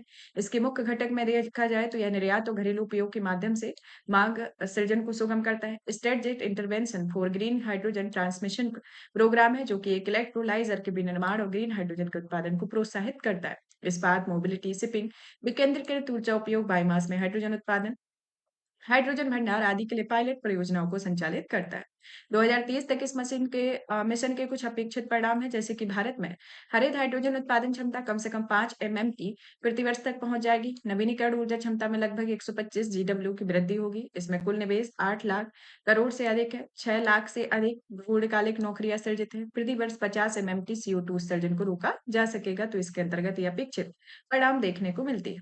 NGHM के तहत उठाए गए प्रारंभिक कदम, जैसे कि आपका गेल लिमिटेड ने इंदौर मध्य प्रदेश में सिटी गैस वितरण ग्रिड में हाइड्रोजन को मिश्रित करने वाली भारत की पहली परियोजना शुरू की है। NTPC लिमिटेड ने NTPC सूरत गुजरात में PNG नेटवर्क में 8% ग्रीन हाइड्रोजन को मिश्रित करना शुरू कर दिया है। NTPC द्वारा ग्रेटर नोएडा यानी कि उत्तर प्रदेश और लेह में हाइड्रोजन आधारित फ्यूल सेल इलेक्ट्रिक व्हीकल बसें चलाई जा रही। ऑयल इंडिया लिमिटेड ने 60 किलोवाट क्षमता वाली हाइड्रोजन फ्यूल गैस बस विकसित की हुई है, जो इलेक्ट्रिक ड्राइव और फ्यूल सेल का एक हाइब्रिड होता है।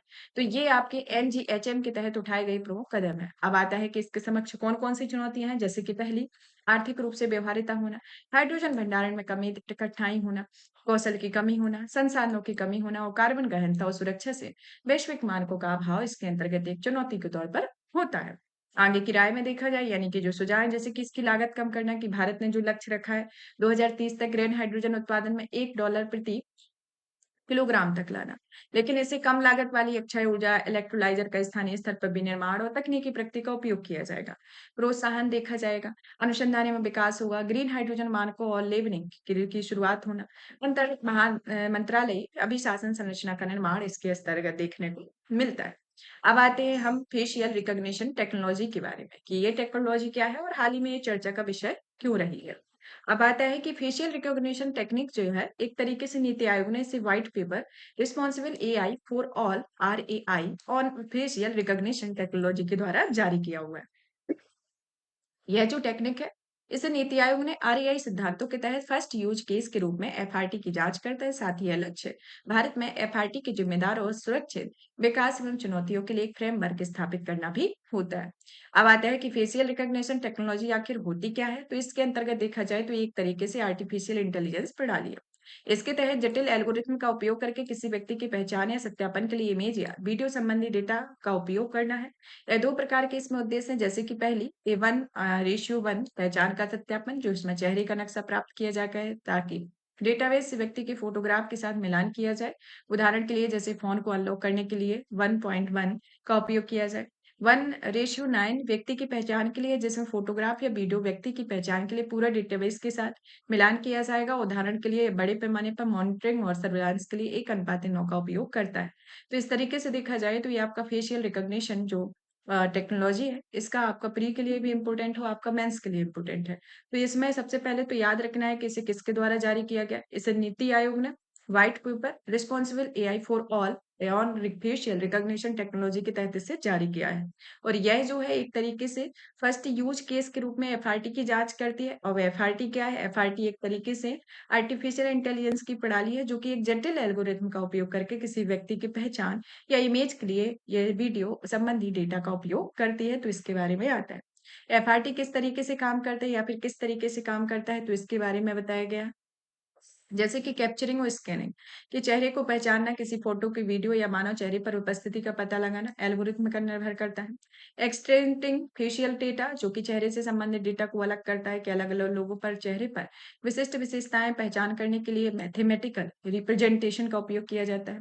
डेटाबेस को तलाशना, मैचिंग एवं पहचान होना, जो कि पहले से मौजूद किसी व्यक्ति के चेहरे की विशेषताओं और ऑटोमेटिक क्रॉस रेफरेंस के जरिए पहचान की जाती है। तो इसके अंतर्गत एफआरटी कार्य करता है। अब आता है कि एफआरटी के उपयोग और यूज केस के बारे में। जैसे कि पहला, सुरक्षा संबंधी उपयोग। सुरक्षा संबंधी उपयोग के अंतर्गत आता है कानून एवं व्यवस्था को बनाए रखना, कि यह संदिग्ध अपराधियों के साथ साथ संदिग्ध व्यक्तियों की पहचान करते हैं। उदाहरण के लिए अपराधियों के लिए रियल टाइम में पहचान के लिए उत्तर प्रदेश का त्रिनेत्र होना। गुमशुदा व्यक्ति की पहचान के अंतर्गत फोटो मिलान देखने को मिलना।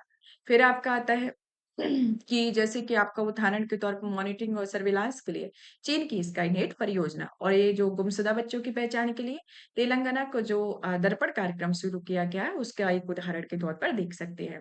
अब आते हैं कि गैस सुरक्षा संबंधी कार्यक्रम, जैसे कि आपका उदाहरण के लिए फेस रिकॉग्निशन के लिए आधार कार्ड का उपयोग करना, सेवाओं तक पहुंच होना, शैक्षणिक संस्थानों में यूनिक आईडी का उपयोग करना, जैसे कि शैक्षणिक दस्तावेजों तक पहुंच के लिए प्रमाणीकरण के लिए केंद्रीय माध्यमिक शिक्षा बोर्ड की फेस मैचिंग टेक्नोलॉजी एजुकेशन इसके अंतर्गत देखने को मिलती है।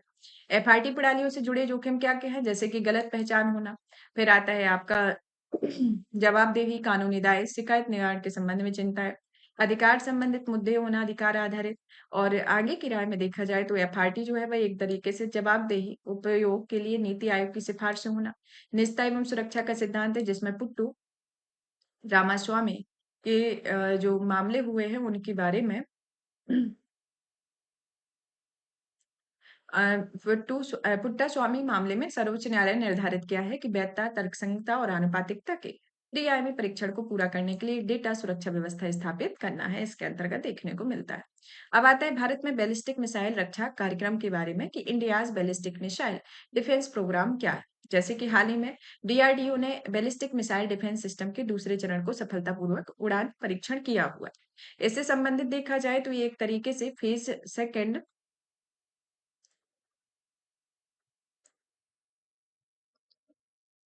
अन्य संबंधित तथ्यों में देखा जाए तो, जैसे कि phase second air defence Indo atmospheric missile को एकीकृत परीक्षण रेंज चांदीपुर से लॉन्च किया गया। यह परीक्षण के दौरान लक्षित मिसाइल को एक दुश्मन बैलिस्टिक मिसाइल के प्रारूप के तौर पर प्रक्षेपित किया गया था। और यह भूमि भूमि और समुद्र के तैनात हथियार प्रणाली के रडारों के द्वारा इस टारगेट का पता लगाया गया। Phase second air defence endo atmospheric missile के एक स्वदेशी रूप से विकसित चरण सेकंड का सॉलिड प्रोपेल्ड जमीन से प्रक्षेपित होने वाली मिसाइल है। इसका उद्देश्य इंडो से लॉ एक्सो एटमॉस्फेरिक क्षेत्रों में दुश्मन बैलिस्टिक मिसाइल को नष्ट करता है। और यह 5000 किलोमीटर के क्षेत्र श्रेणी की बैलिस्टिक मिसाइलों से बचाव करने के लिए भारत की स्वदेशी क्षमता का प्रदर्शन हुआ है। बैलिस्टिक मिसाइल डिफेंस सिस्टम के बारे में देखा जाए तो ये सिस्टम जो है वह ड्रोन, लड़ाकू जेट, बैलिस्टिक या क्रूज मिसाइलों में जैसे हवाई हमलों से बचाव के लिए इंटरसेप्टर लॉन्च करता है। और ये आने वाली मिसाइलों पर हमला कर उन्हें नष्ट करता है। और विश्व की अन्य महत्वपूर्ण मिसाइल रक्षा प्रणालियों में थार्ड यानी कि अमेरिका, आयरन डोम इसराइल, पेट्रियट अमेरिका आदि इसमें शामिल है। भारत के BND कार्यक्रम के बारे में, जो इसका विकास जो है इसे साल 2020 में चीन और पाकिस्तान के बढ़ते खतरों और महाद्वीप में न्यूक्लियराइजेशन के चलते मंजूरी दी गई थी। और इसका विकास 2 चरणों में हुआ। पहला तो शत्रु रेंज यानी कि शत्रु देश में 2000 किलोमीटर की रेंज वाली बैलिस्टिक मिसाइल के हमले को रोकने के लिए डिजाइन किया गया था। जैसे कि इसके 3 घटक थे। Prithvi air defence, Ashwin X advance air defence और स्वार्ड फिश रडार आता है। और इसमें देखा जाए तो आपका चरण फर्स्ट जो है उसका सफलतापूर्वक परीक्षण किया जा चुका है और इसे तैनात भी किया गया है। अब बात करते हैं चरण सेकंड की, जो कि शत्रु देशों के लिए 5000 किलोमीटर की रेंज वाली बैलिस्टिक मिसाइल के हमले को रोकने के लिए डिजाइन किया गया, और इसमें एडी फर्स्ट 82 इसके अंतर्गत शामिल है। एडी फर्स्ट जो है एक तरीके से लंबी दूरी की इंटरसेप्टर मिसाइल है, वो जो लंबी दूरी की बैलिस्टिक मिसाइलों के साथ साथ विमानों को भी एटमॉस्फेरिक क्षेत्र को रोकने के लिए डिजाइन किया गया। और एडू सेकंड मिसाइल का उद्देश्य 3000 से 5500 किलोमीटर की मध्यम दूरी की बैलिस्टिक मिसाइल लक्ष्यों को रोकता है, जो इसके अंतर्गत आता है। अब आते हैं क्रूज मिसाइल और बैलिस्टिक मिसाइल के बारे में। क्रूज मिसाइल जो है वह अपनी पूरी यात्रा की निरंतर उड़ान भरते हुए एक जेट इंजन से संचालित होता है। अपेक्षाकृत कम ऊंचाई पर उड़ती हो, इसे तेजी से दिशा में बदलने में सक्षम है। आमतौर पर इसकी रेंज कम होती है, इसलिए यह टारगेट के ऊपर चक्कर लगा सकता है। नेविगेशन के अक्सर जीपीएस, इनिशियल नेविगेशन सिस्टम और भूदृश्य के मानचित्रों में संयुक्त रूप से उपयोग करता है। यह आमतौर पर छोटे एवं एकल हथियार से ले जाता है। इसे पता लगाने का मुश्किल होता है, लेकिन एक बार पता लगाने के बाद इसे रोकना, इंटरसेप्ट करना होता है, और इसका उदाहरण ब्रह्मोस मिसाइल होता है। दूसरा आता है बैलिस्टिक मिसाइल, जो एक तरीके से जैसे कि इसका ये पहले इसमें देख लेते हैं कि कौन सा बैलिस्टिक मिसाइल होती है, कौन सी क्रूज मिसाइल होती है।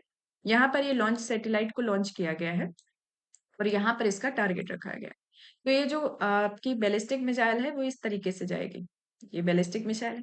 क्रूज मिसाइल इस तरीके से जाएगी। तो इसमें जो क्रूज मिसाइल है उसके अंतर्गत जैसे कि ये आपकी ब्रह्मोस मिसाइल है, और यह जो है वह अपनी पूरी यात्रा के दौरान निरंतर उड़ान भरते हुए एक जेट इंजन से संचालित होती है। ये किससे होती है? एक तरीके से जो क्रूज मिसाइल है इसे जेट इंजन से संचालित की जाती है। यह अपेक्षाकृत कम ऊंचाई पर उड़ान भरती है, जो कि तेजी से दिशा में बदलने में सक्षम होता है, मतलब कि अपनी दिशा को बदल सकती है। ये सक्षम होती है, और इस तरीके से अपेक्षाकृत कम ऊंचाई पर होती है तो अपनी दिशा को भी परिवर्तित कर लेती है। इसकी रेंज भी कम होती है। यह अपने टारगेट के ऊपर चक्कर लगा सकते हुए इसे आसानी से रास्ता भी बदल देती है। जीपीएस और इनिशियल नेविगेशन सिस्टम और भूदृश्य के मानचित्र पर संयुक्त रूप से उपयोग की जाती है, और छोटे एवं एकल हथियार के लिए ले जाना सक्षम होता है, और इसका पता लगाने के लिए मुश्किल होता है, लेकिन एक बार में पता लगाने के लिए इसे रोकना या इंटरसेप्ट करना आसान होता है। यह एक ब्रह्मोस मिसाइल होती है एक तरीके से, एक क्रूज मिसाइल का एक उदाहरण है। अब आते हैं बैलिस्टिक मिसाइल की ओर। तो इसका आरंभिक चरण जो है वह रॉकेट द्वारा संचालित होता है, और उसके बाद पूरी उड़ान में कोई बूस्ट देने की आवश्यकता नहीं होती है, और एक तरीके से एक चापनुमा बैलिस्टिक प्रक्षेपण पथ का अनुसरण करते हुए अपने लक्ष्य तक पहुंचती है। तो एक तरीके से ये चाप के आकृति में आप देखते हैं होंगे, दिखाई रही है कि ये चाप की आकृति में दिखाई दे रही है। और ये एक तरीके से अब पहले वायुमंडल में ऊपर की ओर बढ़ती है, फिर नीचे की ओर गति करते हुए लक्ष्य पर हमला करती है, और इसकी रेंज अधिक होती है और उच्चतम गति अधिक होती है। मुख्य रूप से इनिशियल नेविगेशन सिस्टम और कभी-कभी जीपीएस पर निर्भर करती है, और यह कई हथियारों सहित बड़े पेलोड ले जा सकती है। प्रारंभिक चरण में पता लगाना आसान होता है, लेकिन आगे के चरण में इसकी गति के कारण इसे रोकना या इंटरसेप्ट करना मुश्किल होता है। जैसे उदाहरण के लिए पृथ्वी और अग्नि मिसाइल की पृथ्वी की मिसाइलें होना इसके अंतर्गत आता है। अब आती है बीएमडी कार्यक्रम के महत्व के बारे में, जैसे कि सामरिक, जो कि घरेलू बीएमडी क्षमता भारत के रक्षा मामले में सामरिक स्वायत्तता के लक्ष्य के अनुरूप है, और यही साथ ही भारत के लिए हिंद प्रशांत क्षेत्र में नेट सिक्योरिटी प्रदाता को बनने के दृष्टिकोण को साकार करती है। जैसे उदाहरण के लिए रूस के यूक्रेन युद्ध के कारण S-400 एयर डिफेंस मिसाइल प्रणाली की डिलीवरी देने में अनिवार्य रूप से सुरक्षा जरूरतों के लिए अन्य देशों में निर्भर रहने की समस्या की ओर इशारा किया जाता है। सुरक्षा हिंद प्रशांत क्षेत्र में बदलते सुरक्षा परिस्थिति और दो परमाणु राष्ट्रों के साथ खतरे उत्पन्न करने के लिए बीएमडी प्रणाली के विकास की आवश्यकता है। तकनीकी के संदर्भ में देखा जाए तो यह एक प्रभावी बीएमडी प्रणाली अन्य महत्वपूर्ण क्षेत्रों जैसे रडार, ट्रैकिंग सिस्टम, दूरसंचार, एरोस्पेस जैसे ड्यूल यूज प्रौद्योगिकी आदि प्रगति ले जाते हैं। कूटनीतिक के तौर पर देखा जाए तो यह अमेरिका, रूस आदि प्रमुख शक्तियों के साथ भारत के संबंधों और प्रसार संधि के वैश्विक प्रयासों में इसकी भूमिका को प्रभावित करता है।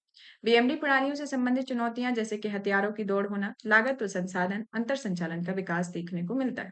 निष्कर्ष के तौर पर देखा जाए तो भारत ने बीएमडी क्षमताओं को विकसित करने और तैनात करने के प्रयासों के लिए प्रोजेक्ट कुशा जैसी परियोजना भारत की निवारक क्षमता एवं संभावित खतरे की बचाव की क्षमता को काफी बढ़ा सकते हैं, और यह रक्षा आधुनिकीकरण के प्रयासों में नया अध्याय शुरू हो सकता है। प्रोजेक्ट कुशा का उद्देश्य एक तरीके से स्टील्थ फाइटर विमान, बैलिस्टिक और cruise missile, precision guidance munition और यूएवी जैसे हवाई खतरों का पता लगाना और उसे निष्क्रिय करना होता है।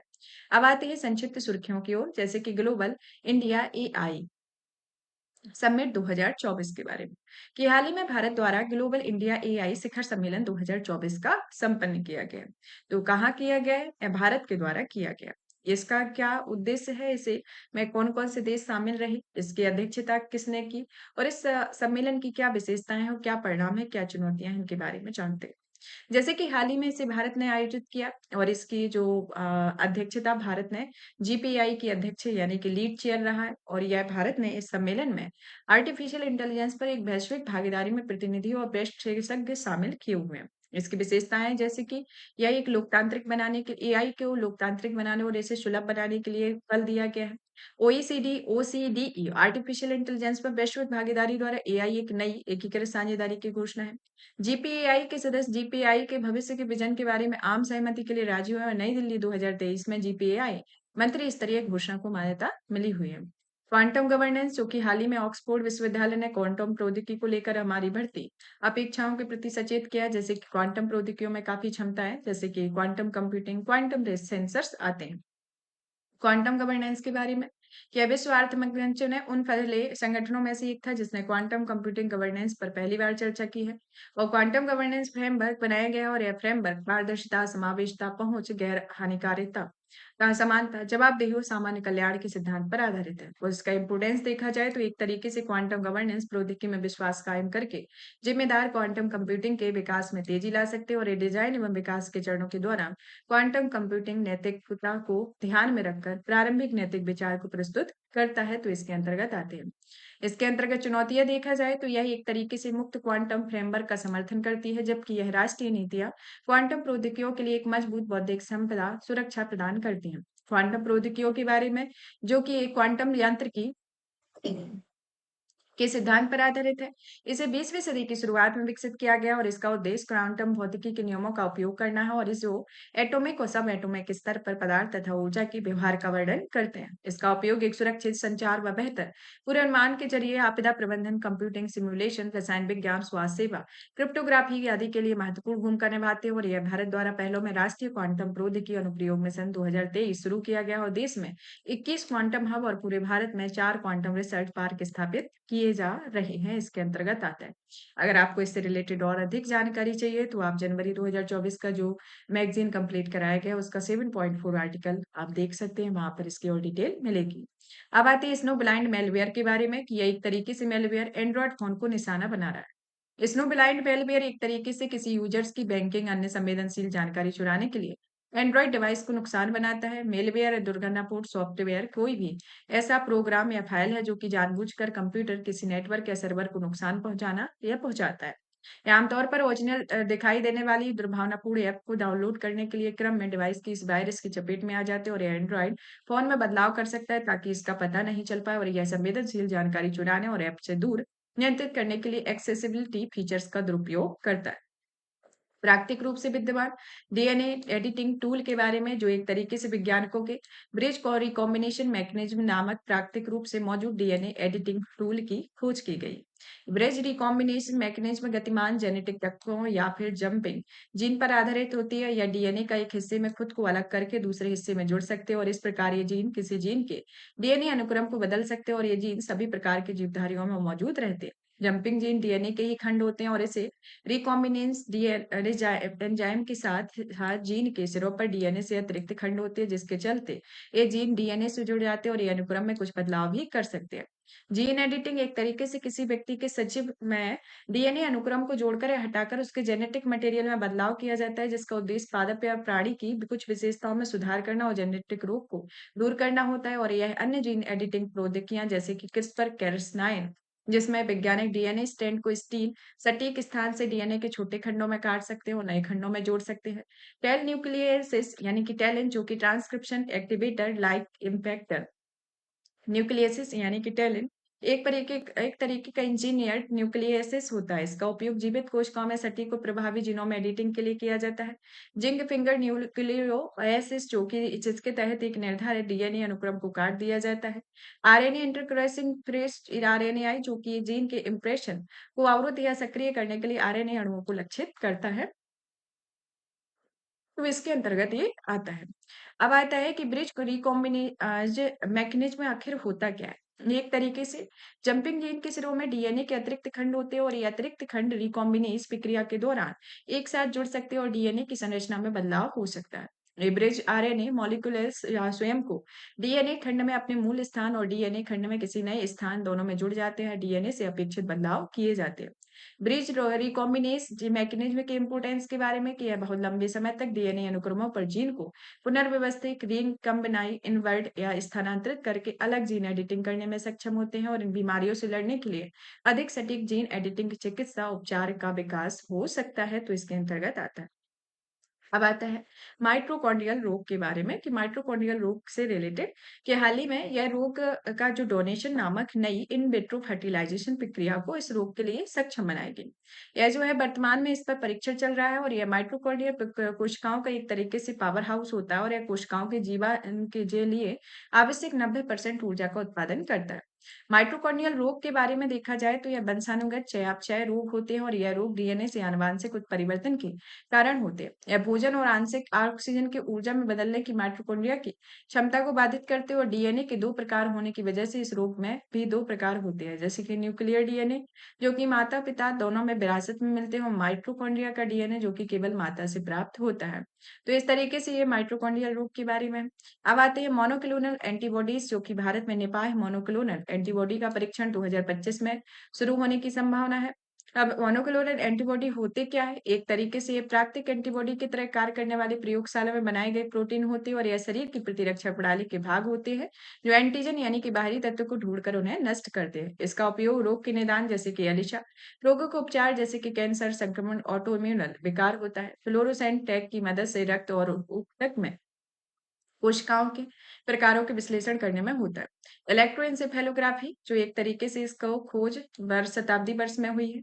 ईईजी के बारे में जो कि एक मेडिकल टेस्ट है जिसके तहत न्यूरॉन्स द्वारा उत्पन्न मस्तिष्क की विद्युत गतिविधियों का मापन किया जाता है। छोटे मेटल्स डिरक्स का उपयोग किया जाता है जिन्हें इलेक्ट्रोड कहते हैं। डिरक्स जो है कपाल से जुड़ी रहती है। मस्तिष्क कोशिकाओं विद्युत आवेगों के माध्यम से संचार करती है। इसका उपयोग मृगी तंत्रिका तंत्र संबंधी विकार या मस्तिष्क से संबंधित किसी अन्य ट्यूमर क्षति आदि का पता लगाने में ये सहायक होते हैं। अब आते हैं आदित्य एल1 हेलो ऑर्बिट में पहली परिक्रमा पूरी की है। इसके बारे में कि इसकी शुरुआत जो है लेग्रेजियन पॉइंट फर्स्ट के हेलो ऑर्बिट में पहुंचा हुआ है। लेग्रेजियन पॉइंट जो है आदित्य एल1 को हेलो कक्षा के चारों ओर एक चक्कर पूरा करने के लिए कुल 178 दिन लगे हुए हैं। लैग्रेंजियन पॉइंट के बारे में देखा जाए तो यह दो पिंडों वाले गुरुत्वाकर्षण प्रणाली के संदर्भ में है और यह पॉइंट अंतरिक्ष में एक ऐसे स्थान पर होता है जहां पर स्थापित पिंड या उपग्रह अपने नियत बिंदु पर रहकर परिक्रमा करता है और सरल शब्दों में देखा जाए तो लैग्रेंजियन पॉइंट अंतरिक्ष में वह स्थान है जहां दो पिंड बीच में कार्य करते हैं। गुरुत्वाकर्षण बल एक दूसरे को निष्प्रभावी करते हैं और इस स्थान पर उपयोग अंतरिक्ष यान या उपग्रह के दो बड़े पिंडों के मध्य न्यूनतम ईंधन खपत के साथ एक निश्चित स्थिति बने रहने के लिए किया जाता है। दो पिंडों वाली गुरुत्वाकर्षण प्रणाली में कुल 5 लैग्रेंजियन पॉइंट होते हैं जिसमें L1, L2, L3, L4, L5 के रूप में दर्शाया गया है। हेलो ऑर्बिट क्या होते हैं? एक तरीके से निश्चित त्रियामी ऑर्बिट होते हैं। इन ऑर्बिट में दो खगोलीय पिंडों का गुरुत्वाकर्षण खिंचाव और अंतरिक्ष यान या उपग्रह आधारित लगने वाले केंद्रापसारी बल लगभग बराबर होते हैं और यह ऑर्बिट 3 पिंडों वाली प्रणाली में मौजूद रहते हैं, जैसे उदाहरण के लिए पृथ्वी, चंद्रमा, अंतरिक्ष यान। और यह 3 लैग्रेंजियन पॉइंट से संबंधित होता है। हेलो ऑर्बिट से संबंधित लाभ जैसे कि इससे जीवन मिशन का जीवन काल 5 वर्ष सुनिश्चित होता है। ऑब्जेक्ट को नियत कक्षा में बनाए रखने के लिए ईंधन की खपत कम होती है। सूर्य का बिना किसी अवरोध के लगातार अवलोकन संभव होता है। आदित्य एल1 मिशन 2023 के बारे में जिसका सूर्य का अध्ययन करने के लिए पहला भारतीय अंतरिक्ष मिशन है। इसका उद्देश्य सूर्य के कोरोना, सौर उत्सर्जन, सौर पवनों, सोलर फ्लेयर्स और कोरोनल मास इंजेक्शन का अध्ययन करना है और सौर की 24 घंटे तस्वीरें लेना होता है। यह पेलोड जो है 7 payloads visual admission line coronagraphy VELC solar ultraviolet imaging telescope में ले गया है, इसके अंतर्गत आता है।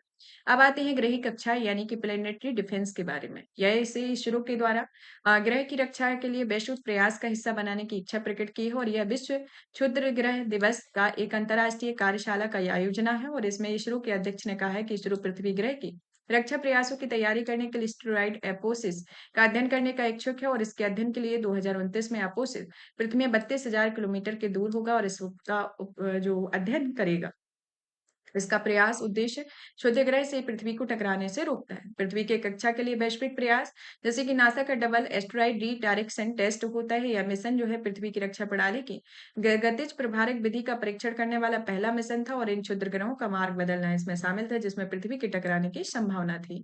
और इसका लक्ष्य जो है एक तरीके से डिडिमोस या उसका चंद्रमा डिमोफोर्स होता है। ओसिरिस या एपोफिस एक्सप्लोरेटर यानी ओसिसिस एपेक्स के बारे में, जो एक तरीके से क्षुद्र ग्रह बेनों की सैंपल्स में एकत्र करने के लिए मिशन को सफलतापूर्वक किया गया। और ये इसके बाद में नासा ने ओर्सिस रेक्स और origins spectral interpretation resource identification fund and security regolith explorer को एपोफिक्स का अध्ययन करने के लिए भेजा हुआ था। साथ ही इसका नाम बदलकर ओसिरिस एपेक्स कर दिया। अंतर्राष्ट्रीय क्षुद्रग्रह चेतावनी नेटवर्क ये 2013 में एनईओएस के तहत डिटेक्शन ट्रैकिंग और उनकी विशेषता बताने के लिए शामिल संगठनों के लिए एक अंतर्राष्ट्रीय समूह बनाने के स्थापित किया गया। यूरोपीय अंतरिक्ष एजेंसी एनईओ का समन्वय केंद्र है, जो कि यूरोपीय एनईओ डेटा स्रोतों सूचना प्रदाताओं को पूरा नेटवर्क के लिए डेटा प्राप्ति का प्रमुख केंद्र है। क्षुद्रग्रह अपोसिस के बारे में, जिसकी खोज 2004 में हुई, नियर अर्थ ऑब्जेक्ट है, जो कि पृथ्वी को प्रभावित करने वाले सबसे खतरनाक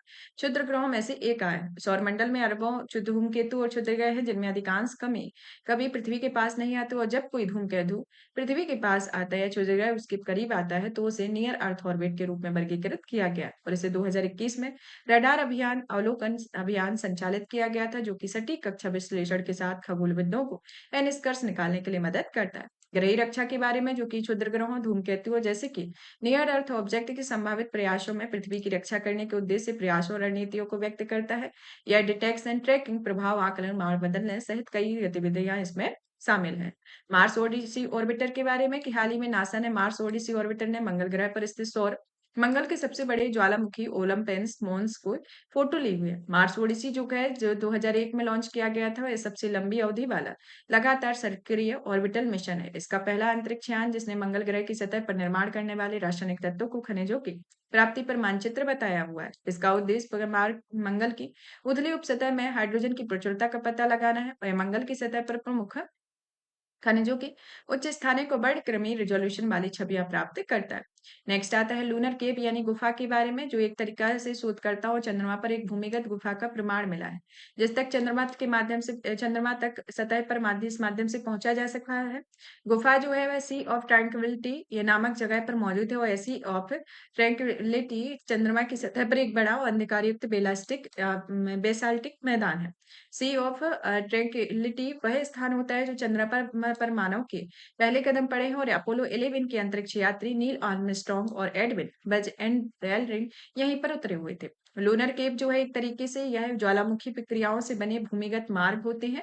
यह चंद्रमा की सतह पर मौजूद गड्ढे से जुड़े हुए थे और इसके खोज के इंपोर्टेंस को देखा जाए तो एक तरीके से यह चंद्रमा और उसके ज्वालामुखियों के विकास में नई अंतर्दृष्टि प्राप्त होगी और ये गुफाएं भविष्य के अंतरिक्ष यात्रियों को सौर विकिरण, सूक्ष्म उल्कापिंड और अत्यधिक तापमान की स्थिति में आश्रय प्रदान करती। स्मॉल मॉड्यूलर रिएक्टर्स के बारे में, कि बजट 2024-25 में घोषणा की गई है कि केंद्र सरकार द्वारा भारत में स्मॉल रिएक्टर्स विकसित करने के लिए निजी क्षेत्र के साथ साझेदारी की है और यह भारत की परमाणु नीति में ऐतिहासिक बदलाव को दर्शाती है। और 1962 में परमाणु ऊर्जा अधिनियम परमाणु ऊर्जा उत्पादन में निजी क्षेत्र की भागीदारी की अनुमति नहीं होती है। भारत स्मॉल रिएक्टर्स वैश्विक ट्रेंड अनुरूप है, अर्थात यह ट्रेड देश स्मॉल मॉड्यूलर रिएक्टर पर ध्यान केंद्रित करता है। भारत स्मॉल मॉड्यूलर रिएक्टर की एक अवधारणात्मक रूप से अलग है और एक तरीके से कारखाने में निर्मित तो आसानी से असेंबल किए जाने वाले रिएक्टर से जुड़े एक पूरी तरह से एक नई अवधारणा होती है। स्मॉल मॉड्यूलर रिएक्टर जो एक तरीके से उन्नत परमाणु रिएक्टर होते हैं और यह प्रति यूनिट 300 मेगावाट तक की विद्युत उत्पादन क्षमता इसके अंतर्गत आती है।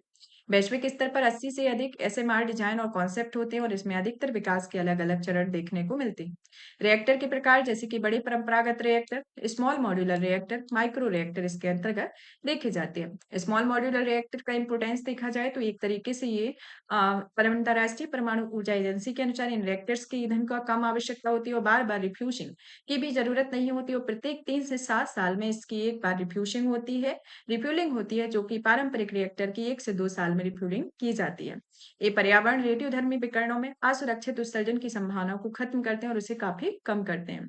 नेक्स्ट आता है डोका मग फ्यूजन रिएक्टर के बारे में कि चीन ने विश्व का पहला उच्च तापमान कार्यशील सुपर कंडक्टिंग टोकामक उपकरण HH70 बनाया हुआ है। इसके पहले यूरोपीय संघ ने जापान में विश्व के सबसे बड़े और सबसे उन्नत टोकामक फ्यूजन रिएक्टर JT60S से शुरू किया है। साथ ही इंटरनेशनल थर्मोन्यूक्लियर एक्सपेरिमेंट रिएक्टर के लिए संलयन संबंधी अनुसंधान को आगे बढ़ाने के लिए समर्थन देने की प्रतिबद्धता व्यक्त की गई है। टोकामक एक तरीके से नियंत्रित थर्मोन्यूक्लियर फ्यूजन मशीन है जिसका आकार डोनट के समान टायराइड्स होता है। नाभिकीय संलयन के बारे में इसके अंतर्गत दो या दो से अधिक हल्के परमाणु जोड़कर एक बड़े परमाणु का निर्माण करते हैं और इसकी भारी मात्रा में ऊर्जा विमुक्त होती है, तो इसके अंतर्गत आता है। अब आते हैं कि ये जो है आईटीआर इंडिया के बारे में जान लेते हैं। आईटीआर इंडिया जो कि जिस कार्यक्रम को भारत ने औपचारिक रूप से 2005 में इस परियोजना में शामिल किया और यह इंडिया कार्यक्रम जो है वह भारतीय घरेलू एजेंसी और इसे प्लाज्मा अनुसंधान संस्थान की एक विशेष रूप से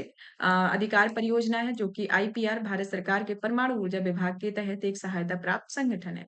यह संगठन की डिलीवरी के लिए जिम्मेदार है और इसमें आईटीईआर पैकेज में शामिल cryostat involve shielding cooling water system, cryogenic system, cyclotron RF heating system इसके अंतर्गत आता है।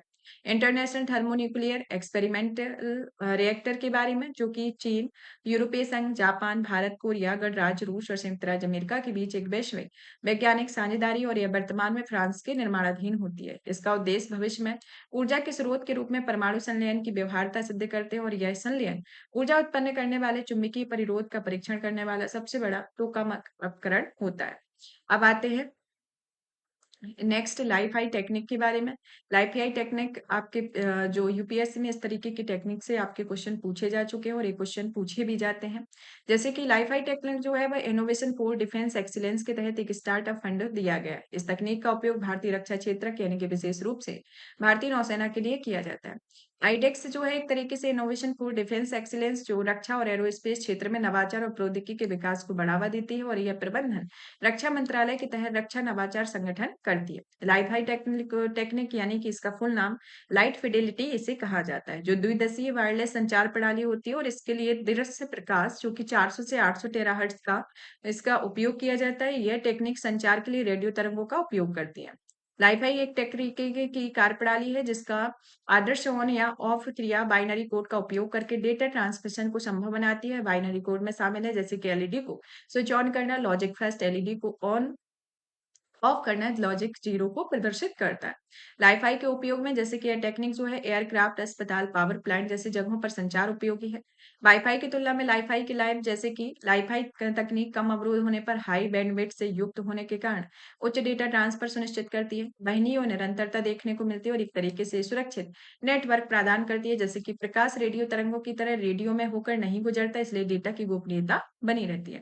वाईफाई की तुलना में लाइफाई की कमियां जैसे कि वाईफाई की तुलना में लाइफाई का बहुत कम रेंज में ही डेटा का संचार किया जाता है और इस तकनीक का लाभ प्रकाश की एक निश्चित रेंज में ही उठाया जाता है। लाइफाई प्रौद्योगिकी कार्यप्रणाली जैसे कि इंटरनेट स्ट्रीमिंग कंटेंट होता है। आवृत्ति बदलाव बहुत तेजी से होता है और जिस कारण उसे मानव नेत्रों में नहीं देखा जाता है फोटो डिटेक्टर में। और यह ऐप डेटा स्टोर प्राप्त होता है जिसमें एप्लीकेशन फंड प्रोसेसिंग इसके अंतर्गत देखी जाती है। अब आते हैं नेक्स्ट स्टील स्लैग की ओर। स्टील स्लैग जो है वह केंद्रीय सड़क अनुसंधान ने सड़क निर्माण में स्टील स्लैग के उपयोग और प्रसंस्करण में दिशा निर्देश जारी किए हुए हैं।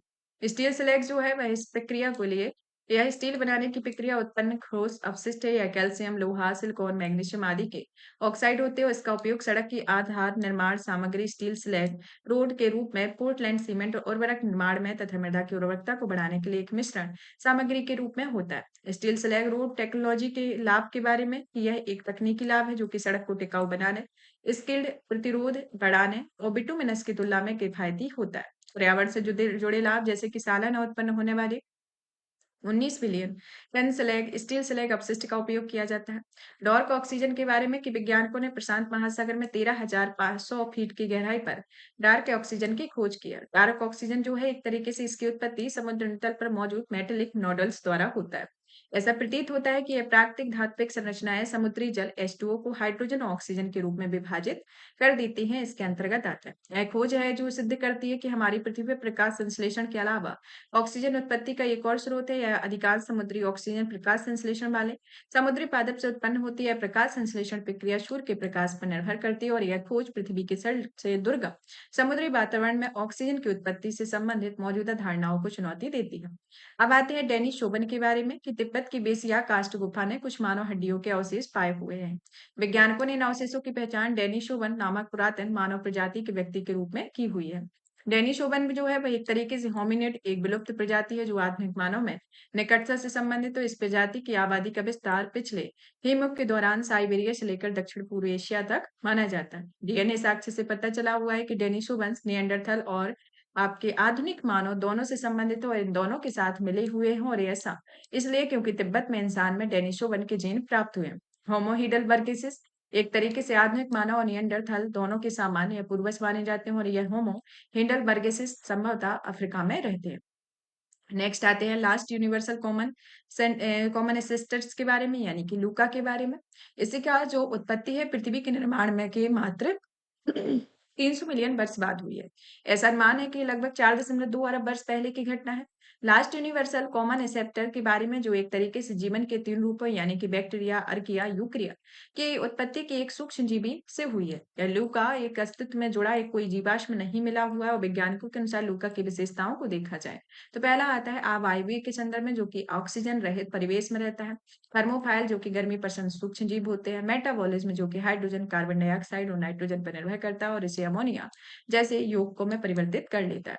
नेक्स्ट आता है इसके अंतर्गत आपका अंतर्राष्ट्रीय गणितीय ओलंपियाड के बारे में, कि भारत की 6 सदस्यीय टीम ने अंतर्राष्ट्रीय गणितीय ओलंपियाड 2024 में 4 स्वर्ण पदक, 1 रजत पदक और 1 ऑनरेबल मेंशन हासिल किया। भारत ने पहली बार ओलंपियाड में 1989 में भाग लिया और तब से लेकर अब तक यह सर्वश्रेष्ठ प्रदर्शन है। अंतर्राष्ट्रीय गणितीय ओलंपियाड के बारे में, कि इसे हाई स्कूल के छात्रों के लिए गणित विषय पर वैश्विक स्तर पर आयोजित किया जाने वाला चैंपियनशिप प्रतियोगिता है, और ये प्रतियोगिता हर साल में एक अलग देश में आयोजित की जाती है। और पहला ओलंपियाड 1969 में रोमानिया में आयोजित किया गया था, और यह स्वर्ण, रजत, कांस्य पदक प्रदान किए जाते हैं। साथ ही यह बेहतर प्रयास करने वाले छात्रों को ऑनरेबल मेंशन भी प्रदान किया जाता है, तो इसके अंतर्गत आता है। तो यहाँ पर देखा जाए तो आपका विज्ञान एवं प्रौद्योगिकी से रिलेटेड टॉपिक फिनिश होता है। अब आते हैं हम संस्कृति की ओर, यानी कि आर्ट एंड कल्चर से रिलेटेड टॉपिक, जिसमें हमारा पहला आता है असम के चराई देव मोइदम्स के बारे में, जो कि हाल ही में इसे यूनेस्को की विश्व विरासत सूची में शामिल किया गया है। तो चलिए जान लेते हैं कि ये क्यों इम्पोर्टेंट है और इसे किस जैसे कि यूनेस्को में की संबंधित सूची में शामिल किया गया है, तो ये कौन से नंबर का है जिसे शामिल किया गया है, कहाँ पर है, इसकी क्या खास विशेषता है, और यूनेस्को के बारे में भी जानते हैं। हाल ही में असम के चराई-देव मोइदम्स को आधिकारिक तौर पर संयुक्त राष्ट्र वैज्ञानिक सांस्कृतिक संगठन यानी कि यूनेस्को ने विश्व धरोहर सूची में शामिल किया हुआ है।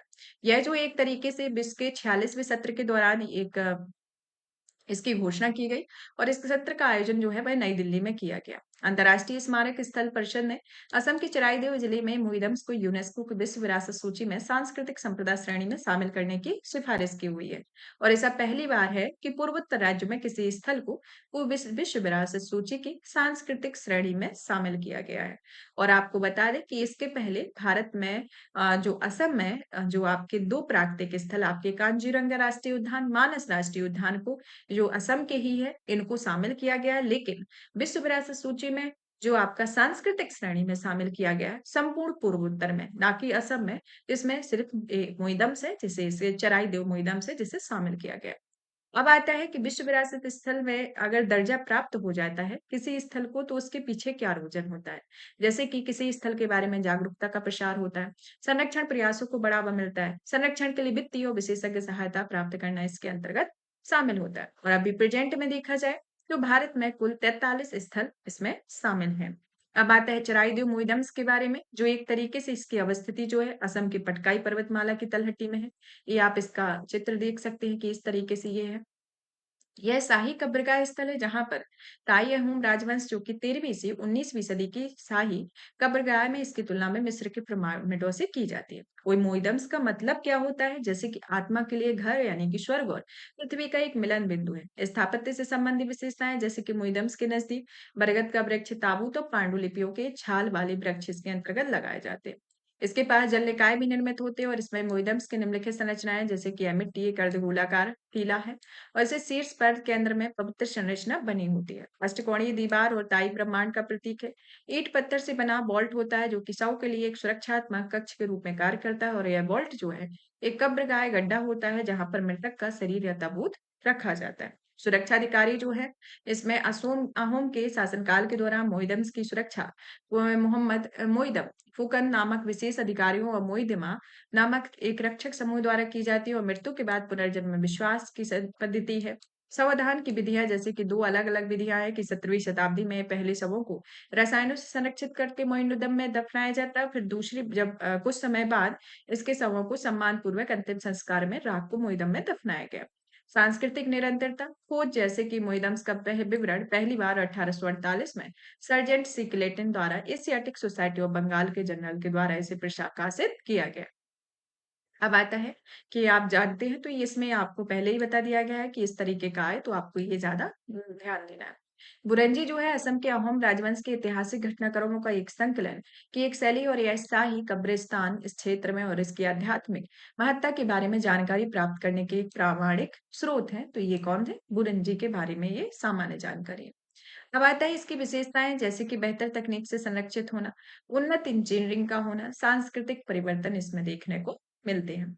अब आता है भारत में समाधान की अन्य विधियां हैं जैसे कि ये यहाँ पर ये समाधान की प्रक्रिया बताई गई है कि पहले किस तरीके से होता था, प्रेजेंट में किस तरीके से होता है और ये विश्व विरासत सूची में शामिल हो गया है तो और ज्यादा इंपोर्टेंट हो गया है।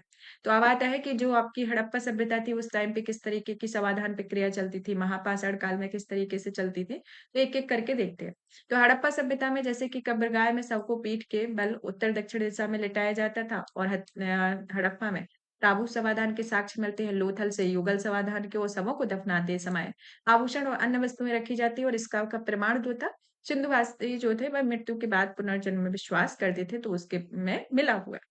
अब आते हैं महापाषाण काल की ओर जिसके अंतर्गत देखा जाए तो इसमें यूनेस्को ने अपनी विशिष्ट समाधान विधि के बारे में जानी जाती है।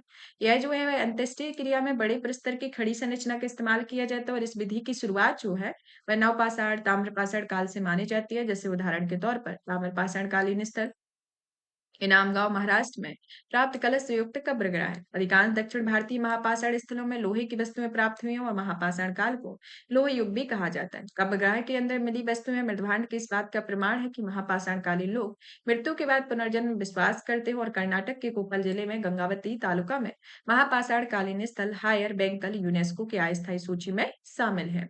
चलिए तो जान लेते हैं यूनेस्को के बारे में। यूनेस्को की स्थापना जो है 1972 में आयोजित यूनेस्को के 17वें दौर में विश्व धरोहर कन्वेंशन के तहत की गई थी। ये जो है वह 5 सीज यानी कि आपकी creativity, conservation, capability building, communication and communities यानी कि क्रेडिबिलिटी यानी कि विश्वसनीयता, कंजर्वेशन यानी कि संरक्षण, कैपेसिटी बिल्डिंग क्षमता निर्माण, कम्युनिकेशन संचार, कम्युनिटीज यानी कि समुदाय, ये 5 सीज पर आधारित है।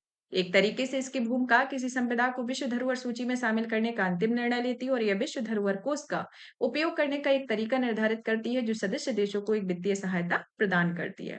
अब आते हैं कि इस सदस्य में पक्षकार देशों में 21 प्रतिनिधि शामिल होते हैं जिनमें आम सभा में 6 वर्षों के लिए चुना जाता है और भारत को 2021 से 2025 के लिए विश्व धरोहर समिति में सदस्य के रूप में चुना गया। प्रमुख भागीदार के रूप में क्या एक अंतर सरकारी संगठन है जो सभी प्रकार के सांस्कृतिक विरासत के संरक्षण को बढ़ावा देने के लिए गठित किया गया और यह एक अंतर्राष्ट्रीय गैर सरकारी संगठन है जो कि स्थापित तो भू क्षेत्र आधारित धरोहरों के संरक्षण व संवर्धन के लिए जिम्मेदार है तो इसके अंतर्गत आता है।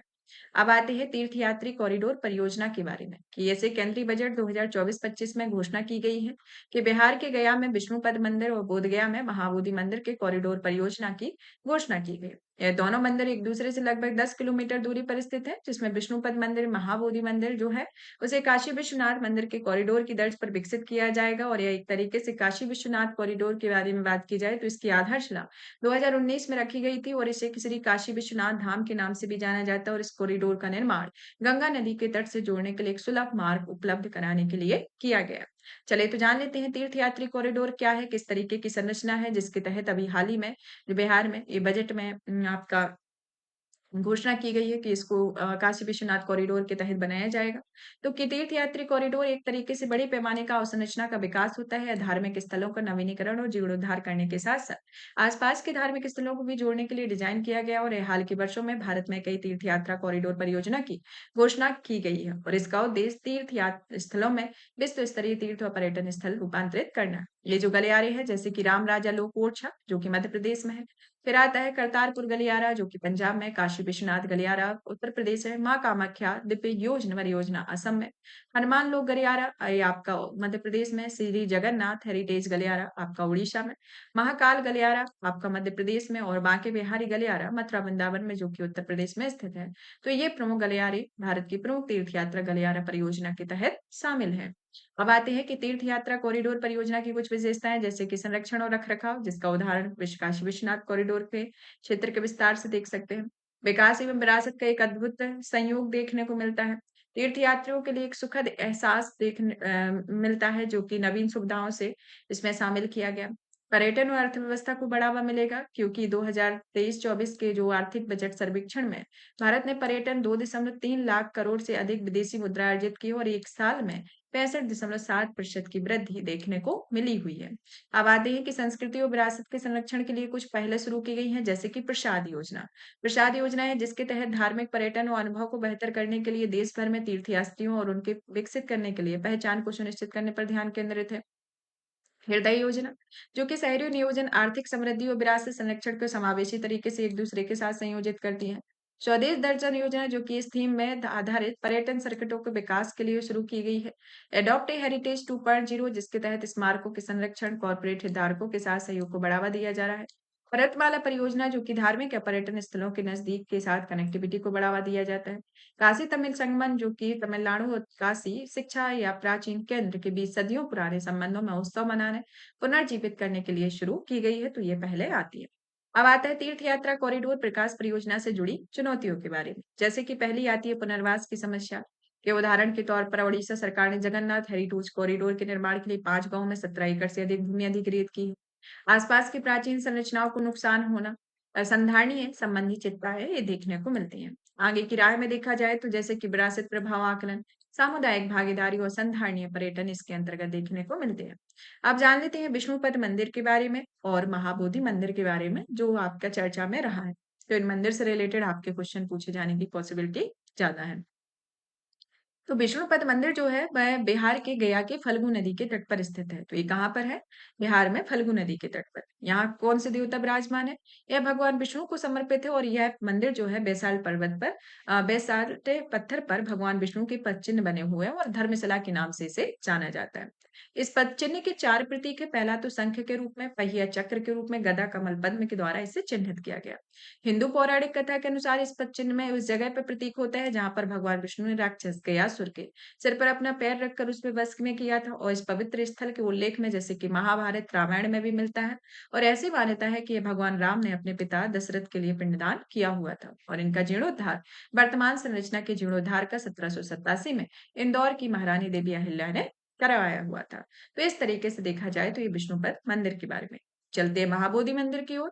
महाबोधि मंदिर की जो अवस्थिति देखी जाए तो यह बोध गया बिहार में। जैसे यूनेस्को विश्व धरोहर स्थल में मान्यता प्राप्त है और यह ऐतिहासिक पृष्ठभूमि को देखा जाए तो यह 3री शताब्दी ईसा पूर्व में सम्राट अशोक ने इसे बनवाया था और वर्तमान मंदिर संरचना गुप्त काल के अंत में 5वीं और 6ठी शताब्दी की और यह ईंट से निर्मित सबसे पुराने बौद्ध मंदिरों में शामिल है। यह मंदिर भारत की क्लासिकल स्थापत्य शैली में निर्मित है और मंदिर का शिखर या टावर घुमावदार है और जिसके शीर्ष पर आमलक और कलश होता है। इस मंदिर का निर्माण ना तो पूर्ण रूप से नागर शैली में हुआ है, ना ही पूर्ण रूप से द्रविड़ शैली में हुआ है। यह मंदिर नागर शैली में निर्मित मंदिर के ऊपर की ओर सकरा है। इस तरीके से आप देख सकते हैं कि ऊपर की ओर एक सकरा दिखाई दे रहा है और यह द्रविड़ शैली का तरह बिना मुड़े या पिरामिडाकार बनाया गया है। और इस मंदिर के 2 प्रवेश द्वार है जिसमें पूर्व की तरफ एक खुलता है, एक दूसरा जो है वह उत्तर की ओर है और यह हनिस्कल और गीज डिजाइन से सुसज्जित मोल्डिंग सहित निचला तहखाना भी है और इसके ऊपर वृद्ध बुद्ध की छवियों वाली आलो की श्रृंखला है। अब आता है कि ब्रजासन जो कि हीरे का सिंहासन है, यहाँ पर पॉलिशदार पत्थर का प्लेटफॉर्म है और यह वह जगह है जहां भगवान बुद्ध ने बैठकर ध्यान किया हुआ था। यह मूल रूप से सम्राट अशोक के उस स्थल पर बनवाया गया था जहां बुद्ध ने बैठकर ध्यान किया था। इसमें 7 पवित्र स्थल जैसे कि पवित्र बोधि वृक्ष जो कि मंदिर के पश्चिमी भाग में स्थित है और इस वृक्ष की सीढ़ी के नाम से जाना जाता है और इसके नीचे बुद्ध को ज्ञान की प्राप्त हुआ था। अन्य पवित्र स्थल जैसे कि मेषलोचन्य चैत्य यानी कि प्रार्थना कक्ष, रत्न चक्र, आभूषण युक्त एम्बू लेटरी रत्नघर चैत्र, अजपाल, निर्ग्रोथ वृक्ष, इसके नीचे वृक्ष ने ज्ञान की प्राप्ति के लिए 5वें सप्ताह ध्यान किया और ब्रह्मांड के प्रश्नों का उत्तर दिया हुआ था, तो इसके अंतर्गत आता है। अब आते हैं कि जैसे कि महात्मा बुद्ध ने जो बौद्ध धर्म यात्रा के लिए 4 सबसे महत्वपूर्ण स्थानों का उल्लेख किया गया था, जिसमें लुम्बिनी उनका जन्म स्थान था, बोध गया और ज्ञान की प्राप्ति का स्थान, सारनाथ जिन्होंने वहाँ पर इन्होंने पहला उपदेश दिया और कुशीनगर जहाँ पर इनका महापरिनिर्वाण हुआ था। तो बौद्ध से रिलेटेड ये प्रमुख 4 बौद्ध धम्म यात्रा से रिलेटेड ये 4 महत्वपूर्ण स्थान के बारे में आता है। चलिए तो अब इससे रिलेटेड संक्षिप्त सुर्खियों के बारे में जानते हैं, श्री जगन्नाथ मंदिर के बारे में। श्री जगन्नाथ मंदिर जो है वह पुरी के पवित्र रत्न भंडार कक्ष का द्वार 46 साल बाद फिर से खुला हुआ है। यह रत्न भंडार इसलिए कहा जाता है क्योंकि यहाँ पर कई तरह की बहुमूल्य वस्तुएं, आभूषण, रत्न आधारित यानी कि सभी भंडारित है। और 46 साल बाद खुलने के पीछे रीजन क्या है कि यह आभूषणों और बहुमूल्य वस्तुओं की सूची बनाना, रत्न भंडार की मरम्मत कराना और इसमें उड़ीसा सरकार ने सेवानिवृत्त न्यायाधीश विश्वनाथ रथ के नेतृत्व में एक उच्च स्तरीय समिति का गठन किया और इस समिति के सदस्यों की उपस्थिति में रत्न भंडार खुले हुए। संबंधित सुर्खियां जैसे कि श्री जगन्नाथ मंदिर में 56 भोग प्रसाद में एक मगाजी लाड़ू को भौगोलिक टैग दिया गया। मगाजी लाड़ू जो है उड़ीसा के ठीकनाल जिले की प्रसिद्ध पारंपरिक मिठाई है। रत्न भंडार के बारे में देखा जाए तो एक तरीके से यह रत्न भंडार जगमोहन के उत्तरी छोर पर स्थित है और यह जगमोहन मंदिर का सभा कक्ष है। इसके 2 भाग है, पहला होता है बाहरी भंडार यानी कि बाहरी कक्ष और दूसरा होता है भीतरा कक्ष यानी आंतरिक कक्ष। इन कक्षों में 3 सहोदर देवताओं जिसमें बलभद्र, भगवान जगन्नाथ, देवी सुभद्रा में के आभूषण रखे हुए हैं। और श्री जगन्नाथ मंदिर के बारे में देखा जाए तो यह पूरी उड़ीसा में स्थित है और इसकी अवसंरचना को देखा जाए तो इस मंदिर में यहाँ पर कमल कलश होता है, यहाँ आमलक है और यहाँ आपका पूरा जो यहाँ से लेकर देखा जाए तो ये गंडी है जहाँ भूमि, ओमला और रहपागा है। यहाँ इसकी जंगा है, यहाँ आपका बरांडी जंगा है और ये आपका बाड़ा कहलाता है और यहाँ पर ये पिष्ट है। यहाँ एक पीठ जगमोहन है जो कि यहाँ इसका घंटा लगा हुआ है या ये एक पीढ़ा है। तो यहाँ पर इसको दिखाया गया है। श्री जगन्नाथ मंदिर में उनकी बहन सुभद्रा और बड़े भाई बलभद्र जो कि पवित्र त्रिमूर्ति समर्पित है और भगवान को यह विष्णु के अवतार माने जाते हैं और भगवान जगन्नाथ भगवान कृष्ण के रूप में भी कहा जाता है। 12वीं शताब्दी के पूर्वी गंग वंश के प्रथम शासक राजा अनंत वर्मन चोड़गंग ने इस मंदिर का निर्माण कराया और श्री जगन्नाथ मंदिर की स्थापत्य शैली के बारे में देखा जाए तो यह कलिंग शैली पर निर्मित है, यह नागर शैली की एक उपशैली है। मंदिर के 4 भाग हैं जैसे कि विमान या देवल या गर्भगृह। कि मंदिर का विमान या नागर शैली में निर्मित रेखा देवल है जो कि विमान को शिखर के नाम से जानता है या एक वक्राकार मीनाकार के समान है। जगमोहन जो कि पीड़ा देवल के रूप में है, इसमें शिखर पिरामिडल उपकार है। नट मंडप जो कि दर्शकों के लिए नृत्य कक्ष है। भोग मंडप जो कि विशिष्ट अनुसंधान के लिए प्रसाद अर्पण सभा कक्ष है। मुख्य मंदिर जो है वह बाहरी दीवारों के दोनों तरफ भगवान विष्णु की आकृतियां उत्कीर्ण की गई हैं। यहाँ पर चार चार आकृतियां उत्कीर्ण है। यहाँ कुल मिलाकर भगवान विष्णु के 24 रूपों जिसमें केशव, माधव, दामोदर, नारायण आदि को दर्शाती है।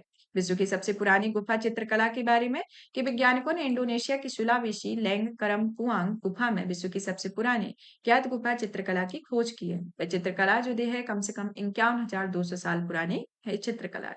अब आते हैं यह करमपुआंग गुफा चित्रकला के बारे में। स्थिति का पता यूरेनियम आधारित डेटिंग टेक्निक पर किया गया है। यह एक खड़े सुअर और 3 छोटी मानव जैसी आकृतियां चित्रित हो या प्राचीन लोगों की मानसिक क्षमता को प्रदर्शित करती।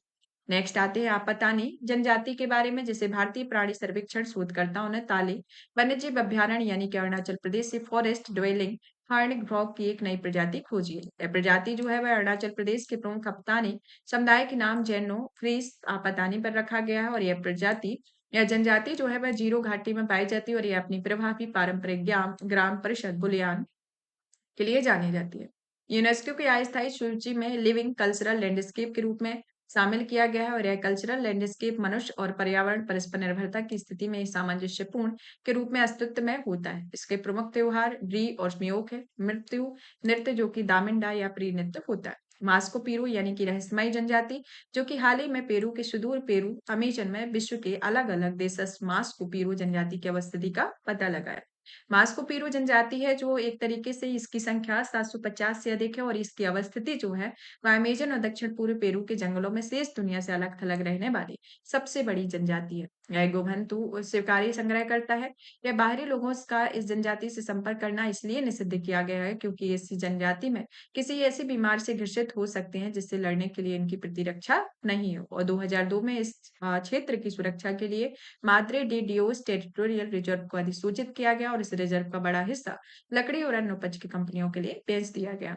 अब आते हैं इंडियन न्यूज़पेपर सोसाइटी के बारे में कि प्रधानमंत्री ने मुंबई में आईएनएस टावर्स का उद्घाटन किया। आईएनएस के बारे में जिसकी उत्पत्ति की स्थापना 1927 में मानी जाती है और इसकी स्थापना 1939 में Indian and eastern newspaper society के रूप में की गई है और स्टेट्समैन के श्री आर्थर मूड इसके पहले अध्यक्ष रहे हैं। इसका उद्देश्य सोसाइटी के साथ जुड़ने को इच्छुक भारत तथा एशिया के किसी अन्य देश में प्रेस के लिए केंद्रीय संगठन के रूप में कार्य करना है और यह प्रिंट मीडिया के मालिक स्वामियों प्रकाशक के तौर पर इसमें सदस्य होते हैं और इसका कार्य भारत में समाचार पत्रों और पत्रिकाओं के प्रसार से संबंधित आंकड़ों को प्रसारित करने के लिए एक स्वतंत्र संस्था है और यह भारत की प्रेस की स्वतंत्रता रक्षा और संवर्धन करना होता है।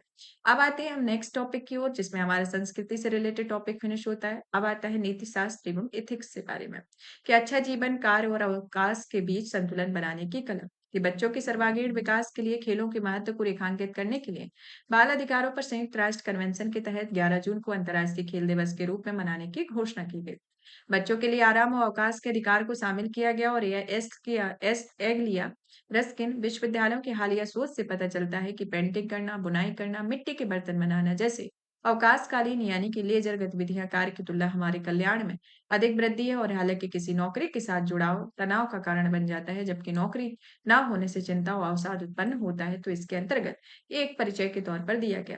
आवश्यकता क्या है, क्या इसका महत्व है? जैसे कि अवकाश का अक्सर फुर्सत या खाली समय के रूप में देखा जाता है, लेकिन यह व्यापक रूप से चुनने का अवसर प्रदान करता है और कुछ नया करता है अथवा नहीं। जैसे कि उदाहरण के तौर पर बेरोजगारी के अवसर नहीं माना जाता है क्योंकि इसे व्यक्ति चाह कर भी नहीं कर पाता है। तो इस तरीके से अब आते हैं लेजर के बारे में कि एक तरीके से इसका क्या इंपॉर्टेंस है। जैसे कि समुदाय के सांस्कृतिक जीवन को कायम रखना, पारिवारिक जीवन के लिए भावनात्मक समर्थन होना, व्यक्तिगत अभिव्यक्ति और विकास, शारीरिक एवं मानसिक स्वास्थ्य एवं खुशहाली बढ़ावा देना होता है। अवकाश और कार्य के बीच में संबंध देखा जाए तो ये प्राय एक दूसरे के पूरक होते हैं और ये कभी कभी इसके मध्य विपरीत संबंध भी होते हैं। पूरक संबंध जो है एक तरीके से विकल्पों के चुनाव और स्वतंत्रता की आंतरिक प्रेरणा से होते हैं, जिसमें अवकाश में ऐसा कार्य करना जिसके लिए आप एक स्वेच्छा से तैयार होते हैं उस पर आधारित होता है। और कल्याण सुनिश्चित करने के संदर्भ में देखा जाए तो यह काम, बोरियत, बुराई और गरीबी को दूर करता है, जिससे वोल्टियर के लाभकारी पहलुओं पर जोर देते हुए इन्होंने कहा हुआ है, जो कि कार्य लोगों की भलाई के लिए योगदान अवकाश की तरह ही कर सकता है, तो इसके अंतर्गत आता है। विपरीत संबंधों में आता है जैसे कि स्वतंत्रता बनाम जिम्मेदारियां होना, आत्म व्यक्ति बनाम व्यक्तिगत विकास होना इसके अंतर्गत देखे जाते हैं। ऐसे कारक जो कार्य और अवकाश के बीच संतुलन बनाए रखना मुश्किल करते हैं, जैसे कि कार्यस्थल की संस्कृति, तकनीक, प्रगति होना, अधिक कमाने की इच्छा, भाग दौड़ वाली संस्कृति देखने को मिलती है। कार्य और अवकाश के बीच सामंजस्यपूर्ण संतुलन बनाने के लिए आगे की राय जैसे कि सकारात्मक कार्य संस्कृति देखने को मिलती है। सीमित तर्क संगतता होती है, लचीलापन अपनाना होता है, सीमाएं निर्धारित करना इसके अंतर्गत होता है। निष्कर्ष के तौर पर देखा जाए तो इसमें अरिस्टो, रविन्द्रनाथ टैगोर दोनों ही एक परिपूर्ण संतुष्ट जीवन बिताने के लिए अवकाश महत्व पर जोर देते हैं और अरिस्टो का तर्क है कि सच्चा अवकाश व्यक्तियों को संगीत, कविता, दर्शन जैसे श्रेष्ठ और रुचिकर गतिविधियों को शामिल होने का अवसर प्रदान करता है और इसी तरह टैगोर यह चेतावनी भी देते हैं कि अवकाश के बिना हम केवल कर्मचारी बनकर रह सकते हो, किसी गहन उद्देश्य के बिना सोचे समझे काम करते हैं, तो इसके अंतर्गत आता है। इसमें आपकी एक केस स्टडी दी गई है जो कि अपनी नैतिक अभिसंक्षमता के परीक्षण करने के लिए दिया गया है, तो इसको आपको प्रैक्टिस करना है।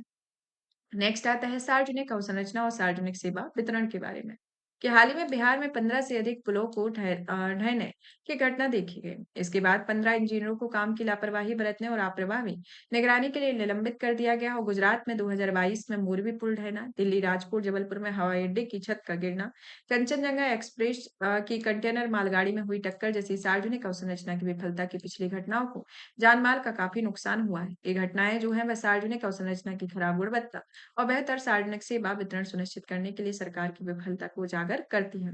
तो ये परिचय के तौर पर दिया गया है, इससे रिलेटेड कौन-कौन से मुद्दे उभरते हैं, कौन-कौन से इसके अंतर्गत किस तरीके से सार्वजनिक सेवा वितरण है, तो इसके बारे में क्या इंपॉर्टेंस है, निजी क्षेत्र की क्या जिम्मेदारी है, तो और लोक सेवकों के किस तरीके से ये एक प्रबंधन में भागीदारी निभाते हैं और इसमें नैतिगत मुद्दे कौन-कौन से उठते हैं और इसमें नैतिक मुद्दे से संबंधित कौन-कौन से मुद्दों को नैतिकता से रिलेटेड शामिल किया गया है और इसमें एक और इस जो समस्या आखिर क्यों बनी हुई है, सुशासन को सुनिश्चित करने के क्या उपाय हैं और इसके लिए क्या इस तरीके की केस स्टडी है जिसकी आप प्रैक्टिस कर सकते हैं, तो इसके बारे में दिया गया है।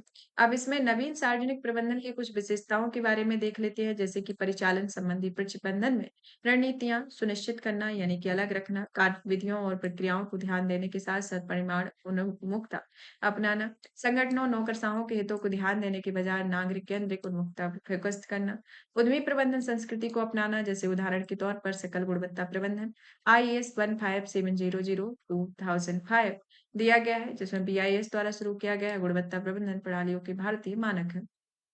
निष्कर्ष के तौर पर देखा जाए, तेजी से बदलते दुनिया में विशेष रूप से सेवा वितरण के मामले में सरकार की भूमिका बढ़ गई है। शासन की संरचना को एकीकृत नौकरशाही पदानुक्रम के स्थान पर एक ऐसी बहुस्तरीय संस्था के रूप में विकसित करने की आवश्यकता है जो नागरिक समाज के रूप में व्याप्त और सरकार तथा नागरिकों के बीच अंतराल को कम से कम कर सके।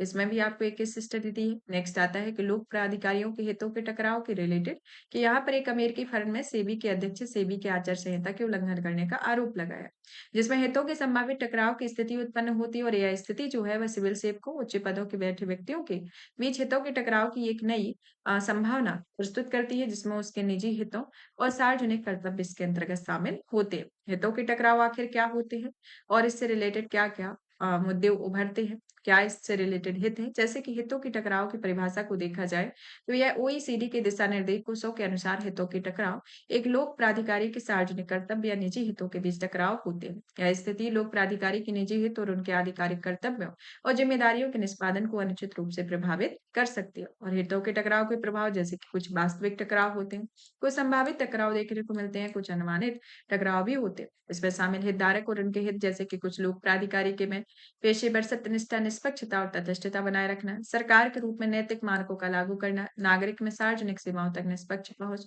व्यवसाय में सरकारी अनुचित में उचित और निष्पक्ष अवसर, विनामिकी निकाय जो कि विनामिकी प्रक्रियाओं में सत्यनिष्ठा बनाए रखना होता है। हितों के टकराव से शामिल नैतिक मुद्दे जैसे कि सार्वजनिक विश्वास का कमजोर होना, भ्रष्टाचार और सत्ता का दुरुपयोग होना, तटस्थता और निष्पक्षता, संविधान की लोकतांत्रिक सिद्धांतों का उल्लंघन, ब्रांड पहचान का प्रतिकूल प्रभाव देखने को मिलता है। इसमें आपको एक केस स्टडी दी गई है, जिसके लोक सेवकों के लिए और व्यवसायियों के लिए किस तरीके का कानूनी फ्रेमवर्क होना चाहिए, इसके बारे में दिया गया है। अब आते हैं हम नेक्स्ट टॉपिक की ओर, जैसे कि हमारा आता है ऑनलाइन गेमिंग की नैतिकता के बारे में, कि हाल ही में ऑनलाइन गेमिंग मध्यस्थों की एक स्वैच्छिक आचार संहिता जारी की गई। इसे ऑनलाइन गेमिंग फेडरेशन, ई गेमिंग फेडरेशन और फेडरेशन ऑफ इंडियन फेटेंसी स्पोर्ट्स के सहयोग से internet and mobile association of India की डिजिटल गेमिंग समिति के सदस्यों के संयुक्त घोषणा पत्र जारी किया हुआ है। इस आचार संहिता को देखा जाए तो यह स्वैच्छिक प्रकृति की होती है, जिसका अर्थ होता है कि कानूनी रूप से बाध्यकारी नहीं होना। इसका उद्देश्य उपभोक्ताओं के हितों की रक्षा करना और इसमें खेले जाने वाले ऑनलाइन स्कैम्स के बारे में तथ्यों के आधार पर विकल्प चुनने में सक्षम बनाना होता है। भारत में ऑनलाइन गेम के लिए एक स्वस्थ वातावरण बनाना और देश में जिम्मेदारी पूर्ण गेमिंग की संस्कृति को विकसित करना होता है। भारत में ऑनलाइन गेमिंग बाजार के बारे में, क्या CAGR 20% गेम डाउनलोड करने की संख्या 5.65 बिलियन से बढ़कर 9.5 बिलियन हो गई है। 538 मिलियन गेमर्स हैं। वित्त वर्ष 2025 तक 231 बिलियन रुपए का अनुमान है, और वैश्विक स्तर पर गेम डाउनलोड करने में भारत की हिस्सेदारी 16% है। 15,000 गेम डेवलपर्स और प्रोग्रामर है। मोबाइल गेमिंग ऑनलाइन गेमिंग बाजार का लगभग 90% रहा है। तो ये मुख्य प्रावधान देखा जाए, जैसे जिम्मेदारी पूर्ण गेमिंग का होना, आयु सीमा, नाबालिगों की सुरक्षा, उपयोग, फेयर गेमिंग, वित्तीय सुरक्षा के उपाय, जिम्मेदारी पूर्ण विज्ञापन, सुरक्षित संरक्षित विश्वसनीय गेमिंग देखने को मिलती है। प्रमुख हितधारकों में जैसे कि गेमर्स, गेम डेवलपर, प्लेटफॉर्म प्रदाता, पिरामिड फ्रेमवर्क और नागरिक समाज के अंतर्गत किस तरीके की होती है, इसको देखने को मिलता है, यानी कि किसकी भूमिका एवं हित होते हैं। ऑनलाइन गेमिंग से जुड़ी नैतिक चिंताएं जैसे कि गेमिंग बनाम गैम्बलिंग, गोपनीयता संबंधी चिंताएं, फेयर प्ले, यूजर सेफ्टी, जवाबदेही, सदाचार, नैतिकता होती है। भारत में गेमिंग के लिए परिणाम की फ्रेमवर्क जैसे कि खेलों में अंतर का होना, संवैधानिक प्रावधान होना, ऑनलाइन गेमिंग के लिए नियम होना, आचार संहिता नियम इसके अंतर्गत दिया गया है। डिजिटल व्यक्तिगत डेटा संरक्षण अधिनियम 2023, उपभोक्ता संरक्षण अधिनियम 2019 के अंतर्गत दिया गया, जिसमें जेम्स नाइस्मिथ के द्वारा कहा गया है कि खेलों को नैतिक गुणों की विकास की प्रयोगशाला कहा जाता है, लेकिन वे अकेले इस उद्देश्य को पूरा नहीं कर सकते, बल्कि उसे सक्षम व्यक्तियों के द्वारा उचित रूप से संचालित किया जाना चाहिए। तो इस तरीके के कथन जब आप अपनी आंसर राइटिंग में फोर्थ पेपर में खास तौर पे लिखते हैं, तो इससे आपके पेपर पर इम्पैक्ट पड़ता है और आपको अच्छे मार्क्स मिलते हैं। आगे की राय में देखा जाए तो इसमें प्राइवेसी, एथिक्स और डेटा सुरक्षा से संबंधित है, जिम्मेदारीपूर्ण गेमिंग का होना, 100 नियमन होना और इसमें एंटी मनी लॉन्ड्रिंग के नियम देखने को मिलते हैं। और इसमें एक आपका एक केस स्टडी के तौर पर आपको प्रैक्टिस करने के लिए दिया गया है। अब आते हैं नेक्स्ट टॉपिक की ओर। यहाँ पर आपका नीति शास्त्र से रिलेटेड टॉपिक फिनिश होता है। नेक्स्ट आता है आपका सुर्खियों में रही योजनाएं कि smart city mission. Smart city mission जो है, हाल ही में केंद्र सरकार ने स्मार्ट सिटी मिशन की समय सीमा को 31 मार्च 2025 तक बढ़ाने की घोषणा की हुई है, तो इस कारण से ये चर्चा में रहा। तो इस चर्चा में रहा तो इसके संदर्भ में उद्देश्य विशेषताओं में देखते हैं। जैसे उद्देश्य स्मार्ट सिटी समाधानों में शहरों को बढ़ावा देना, स्मार्ट समाधानों का उपयोग करते हुए शहरों की कोर अवसंरचना को मजबूत बनाना, पर्यावरण को संरक्षित करना, नागरिकों के लिए उच्च जीवन स्तर के सुनिश्चित करना, सामाजिक, आर्थिक, भौतिक, संस्थागत विकास के लिए समृद्धि को बढ़ावा देना, अन्य शहरों को प्रेरित करना और संधारणीय व समावेशी शहरी विकास के लिए आदर्श मॉडल बनाना होता है। इसकी विशेषताएं जैसे कि यह शहरी एवं अशहरी आवासन मंत्रालय के अंतर्गत आता है। इसका जो शुरुआत है 2015 में की गई, इसकी वैधता 31 मार्च 2025 तक है। यह केंद्र प्रायोजित योजना है और यह केंद्र सरकार के प्रत्येक शहर को प्रतिवर्ष औसतन 100 करोड़ रुपए योगदान देती है। चयन प्रक्रिया के अंतर्गत देखा जाए तो यह प्रतिस्पर्धी और सहकारी संघवाद की अवधारणा के आधार पर 100 स्मार्ट शहरों का चयन करती है, जैसे कि प्रतिस्पर्धा का चरण फर्स्ट राज्यों द्वारा शहरों की शॉर्ट लिस्टिंग है। प्रतिस्पर्धा का चरण सेकंड चयन के लिए चैलेंजिंग राउंड है। स्पेशल पर्पज व्हीकल जो कि स्मार्ट सिटी मिशन का कार्यक्रम एक स्पेशल पर्पस व्हीकल के जरिए किया जा रहा है। इसका विकास योजना बनाएगा, आकलन करेगा, अनुमोदन करेगा, धनराशि जारी करेगा, कार्यान्वयन करेगा, प्रबंधन करेगा, संचालन करेगा, निगरानी करेगा और मूल्यांकन करेगा। और इसमें कंपनी अधिनियम 2013 के तहत एक लिमिटेड कंपनी के रूप में शहरी स्तर पर इसे स्थापित किया गया है। अब आते हैं इसके 6 मौलिक मानदंड, जैसे कि केंद्र में समुदाय होना की योजना और कार्यान्वयन में केंद्र के समुदाय, कम से अधिक की कम संसाधनों का उपयोग से अधिक परिणाम को प्राप्त करने की क्षमता, शहरी प्रतिस्पर्धी संघवाद को देखने को मिला, एकीकरण, नवाचार और संधारणीयता, प्रौद्योगिकी एक साधन के रूप में ना कि लक्ष्य के रूप में, और कन्वर्जेंस होना इसके अंतर्गत ये 6 मौलिक मापदंड इसमें देखने को मिलते हैं। अब आते हैं हम सुर्खियों में रहे स्थल के बारे में। तो इसमें कुछ भारत के संदर्भ में, कुछ विश्व के स्तर में। तो भारत के संदर्भ में जो स्थल है उनके बारे में सबसे पहले जानते हैं।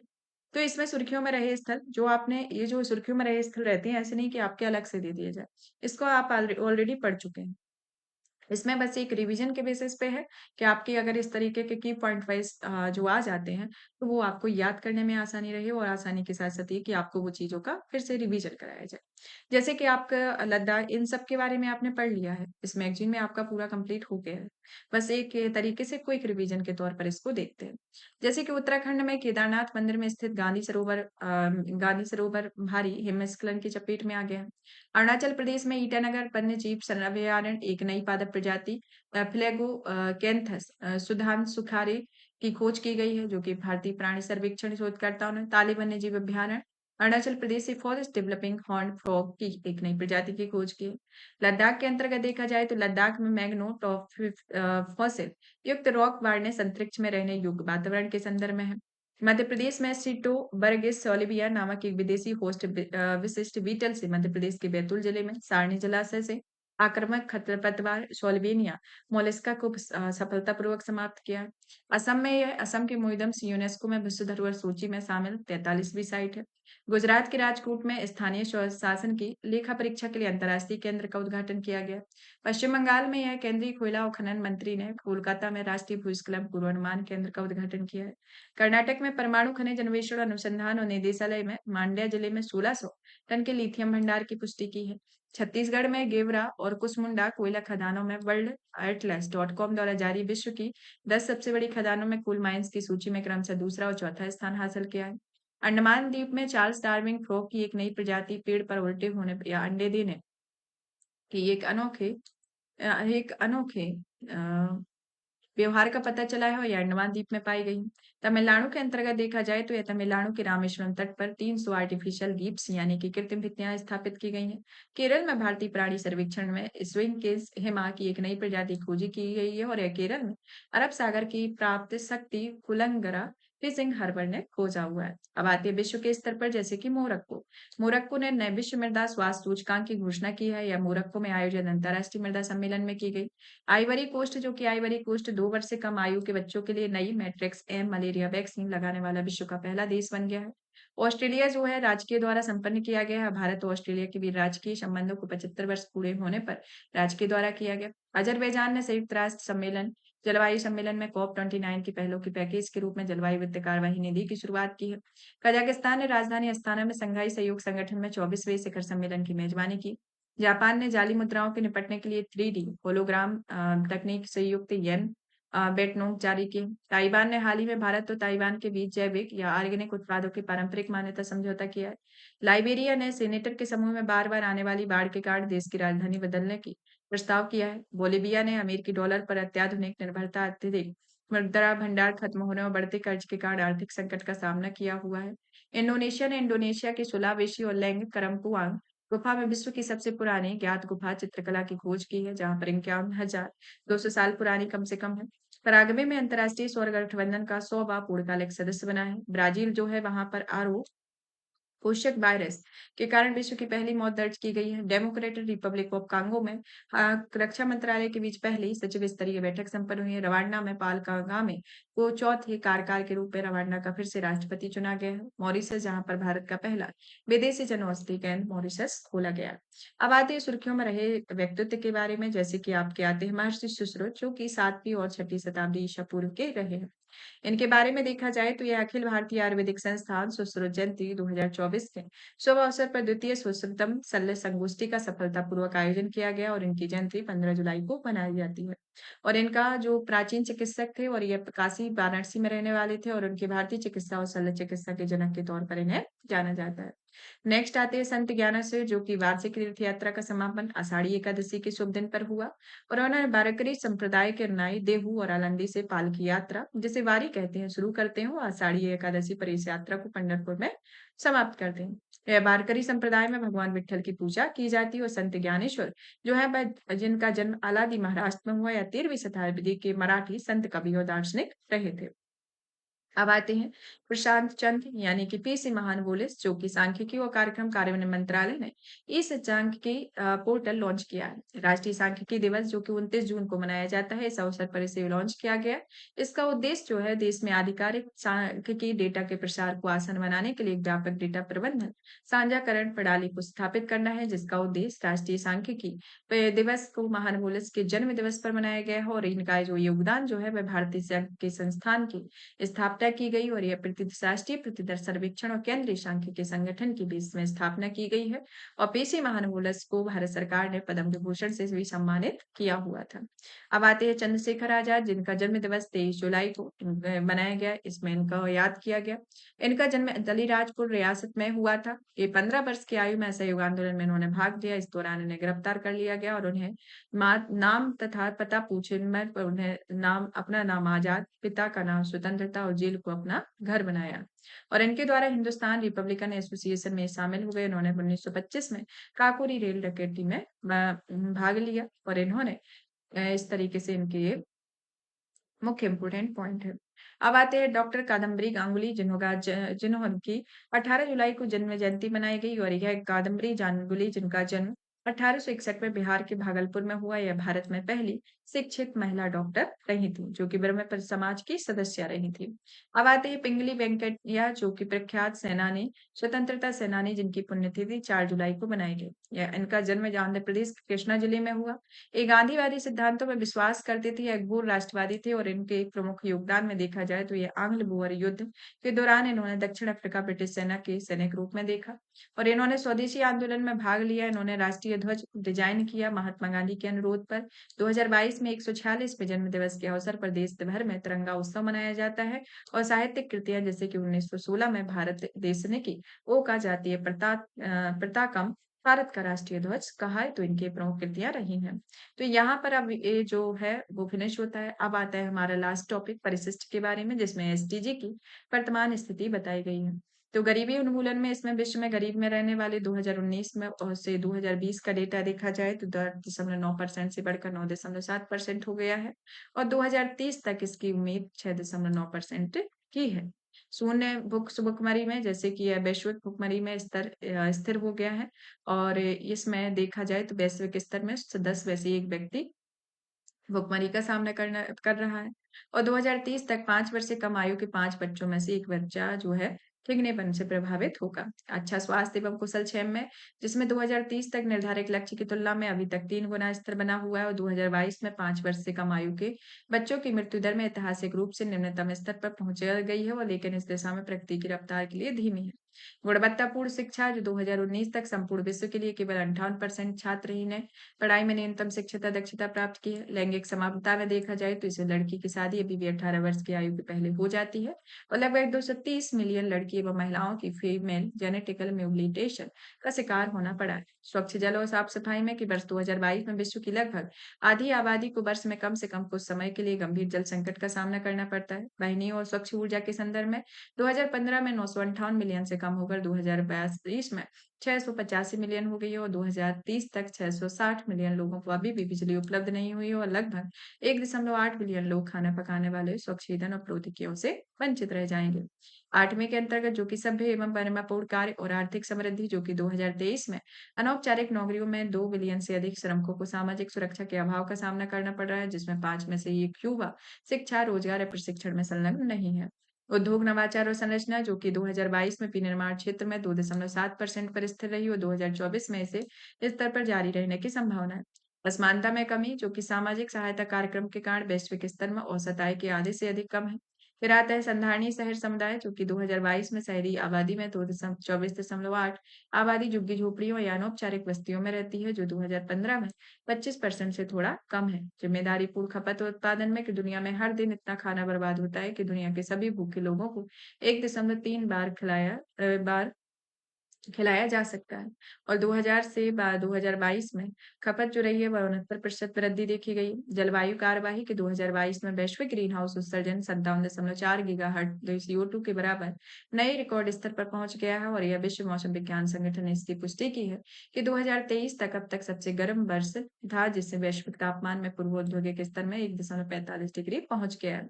जलीय जीवन जो है वह मछली प्रदूषण में 1974 में 90% से घटकर 2021 में 62.3% रहा है और मई 2024 में 18,200 समुद्री संरक्षित क्षेत्र और 1999 अन्य प्रभावी क्षेत्रों पर आधारित संरक्षण उपाय महासागर के 8.12% भाग को कवर करते हैं। स्थलीय जीवन में 2000 और 2022 के भू क्षेत्र में वन क्षेत्र का अनुपात 31.9% से घटकर 31.2 हो गया। शांति, न्याय और सुदृढ़ संस्थानों में 2022 और 23 के बीच में सशस्त्र संघर्ष को आम लोगों के हताहत होने की संख्या में 72% वृद्धि हुई है। लक्ष्य हासिल करने में साझेदारी, जैसे कि 2023 में विकासशील देशों ने वार्षिक रूप से एसडीजी संबंधी निवेश अंतराल को लगभग $4 ट्रिलियन कर रहने का अनुमान है और यह वैश्विक स्तर पर 3 में से 1 व्यक्ति को अभी भी इंटरनेट उपलब्ध नहीं और विशेष रूप से अविकसित क्षेत्रों में अवसंरचना में निवेश पहले इंटरनेट की उपलब्धता संबंधी आवश्यकता को दर्शाते हैं, तो इसके अंतर्गत आता है। तो यहाँ पर देखा जाए तो यहाँ पर हमारा जो जुलाई का करंट अफेयर है वो आपका फिनिश होता है। इसके साथ आपकी क्लास भी फिनिश होती है। अब आपका है कि आपको अगर 1 घंटे में ये जो मैगज़ीन है उसके इम्पोर्टेंट इम्पोर्टेंट वो टॉपिक प्री के पॉइंट ऑफ व्यू से, प्री एलिम्स एग्ज़ाम के पॉइंट ऑफ व्यू से आपको अगर चाहिए है तो आप हमें कमेंट्स कीजिए, तो हम आपको उस तरीके की आपकी लास्ट 6 मंथ की वीडियो लेकर आएँगे। आप इस सेशन को ज़्यादा से ज़्यादा शेयर करें, वीडियो को लाइक करें, चैनल को सब्सक्राइब करें। धन्यवाद।